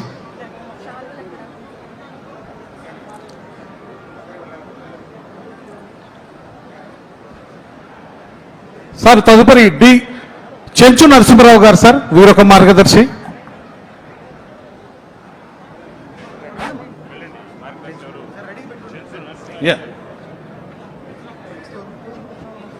నాగేశ్వరరావు గారు.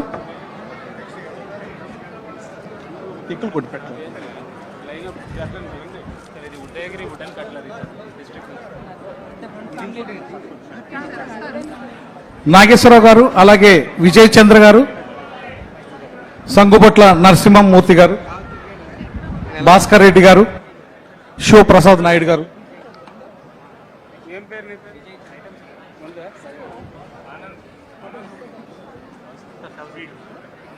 విజయ్ చంద్ర ఉన్నారు సార్.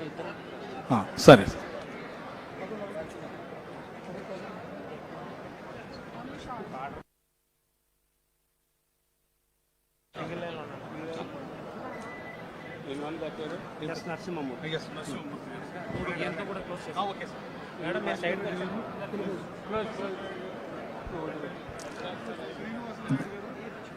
ధన్యవాదాలు సార్. ఇప్పుడు మన గౌరవ ముఖ్యమంత్రి వర్యులు మార్గదర్శి కుటుంబాలను ప్రోత్సహించే దిశగా వారికి సన్మానం చేస్తున్నారు.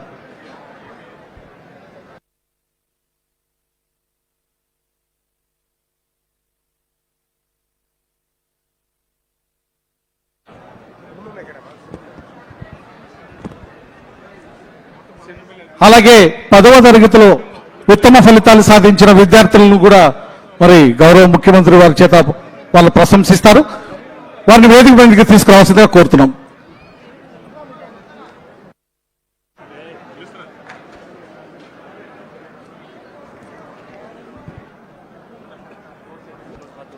చిన్నపిల్లలు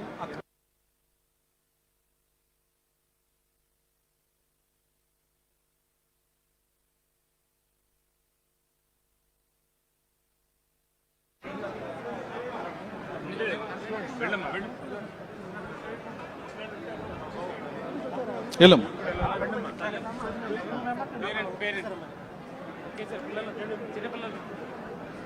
రండి. ఒకసారి గ్రూప్ ఫోటో తీసుకోండి.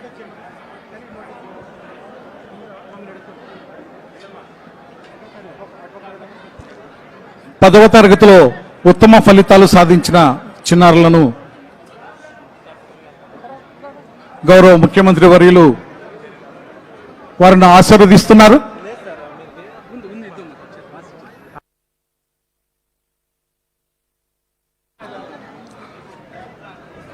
ఈనాటి ఈ కార్యక్రమానికి మనకు ఎంతో స్ఫూర్తినివ్వడానికి విచ్చేసిన మన ముఖ్యమంత్రి వర్యులకు, అలాగే రాష్ట్ర మంత్రి వర్యులకు, ఉన్నతాధికారులకు, 50 మంది ప్రజానీకానికి ధన్యవాదాలు తెలియజేసుకుంటున్నాం.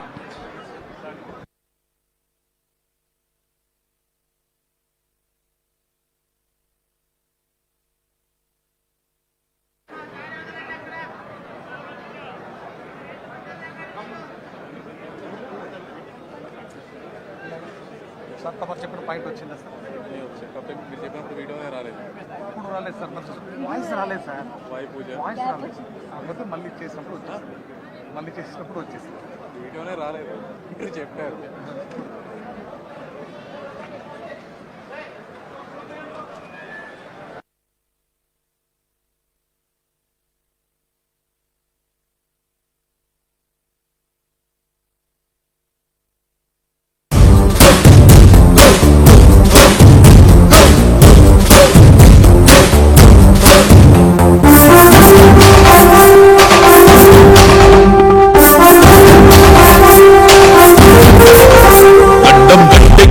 నాయకుడిప్పుడు ఒకటే ఒకటే ఒకటే జాతికి ప్రగతిని తెచ్చే పాలకుడిప్పుడు అతడే అతడే అతడే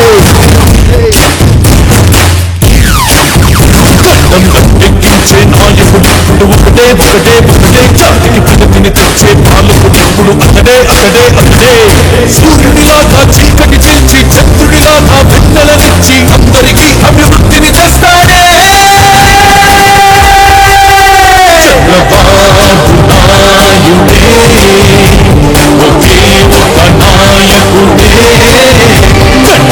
ఎక్కించే నాయకుడిప్పుడు ఒకటే ఒకటే ఒకటే జాతికి ప్రగతిని తెచ్చే పాలకుడిప్పుడు అతడే అతడే అతడే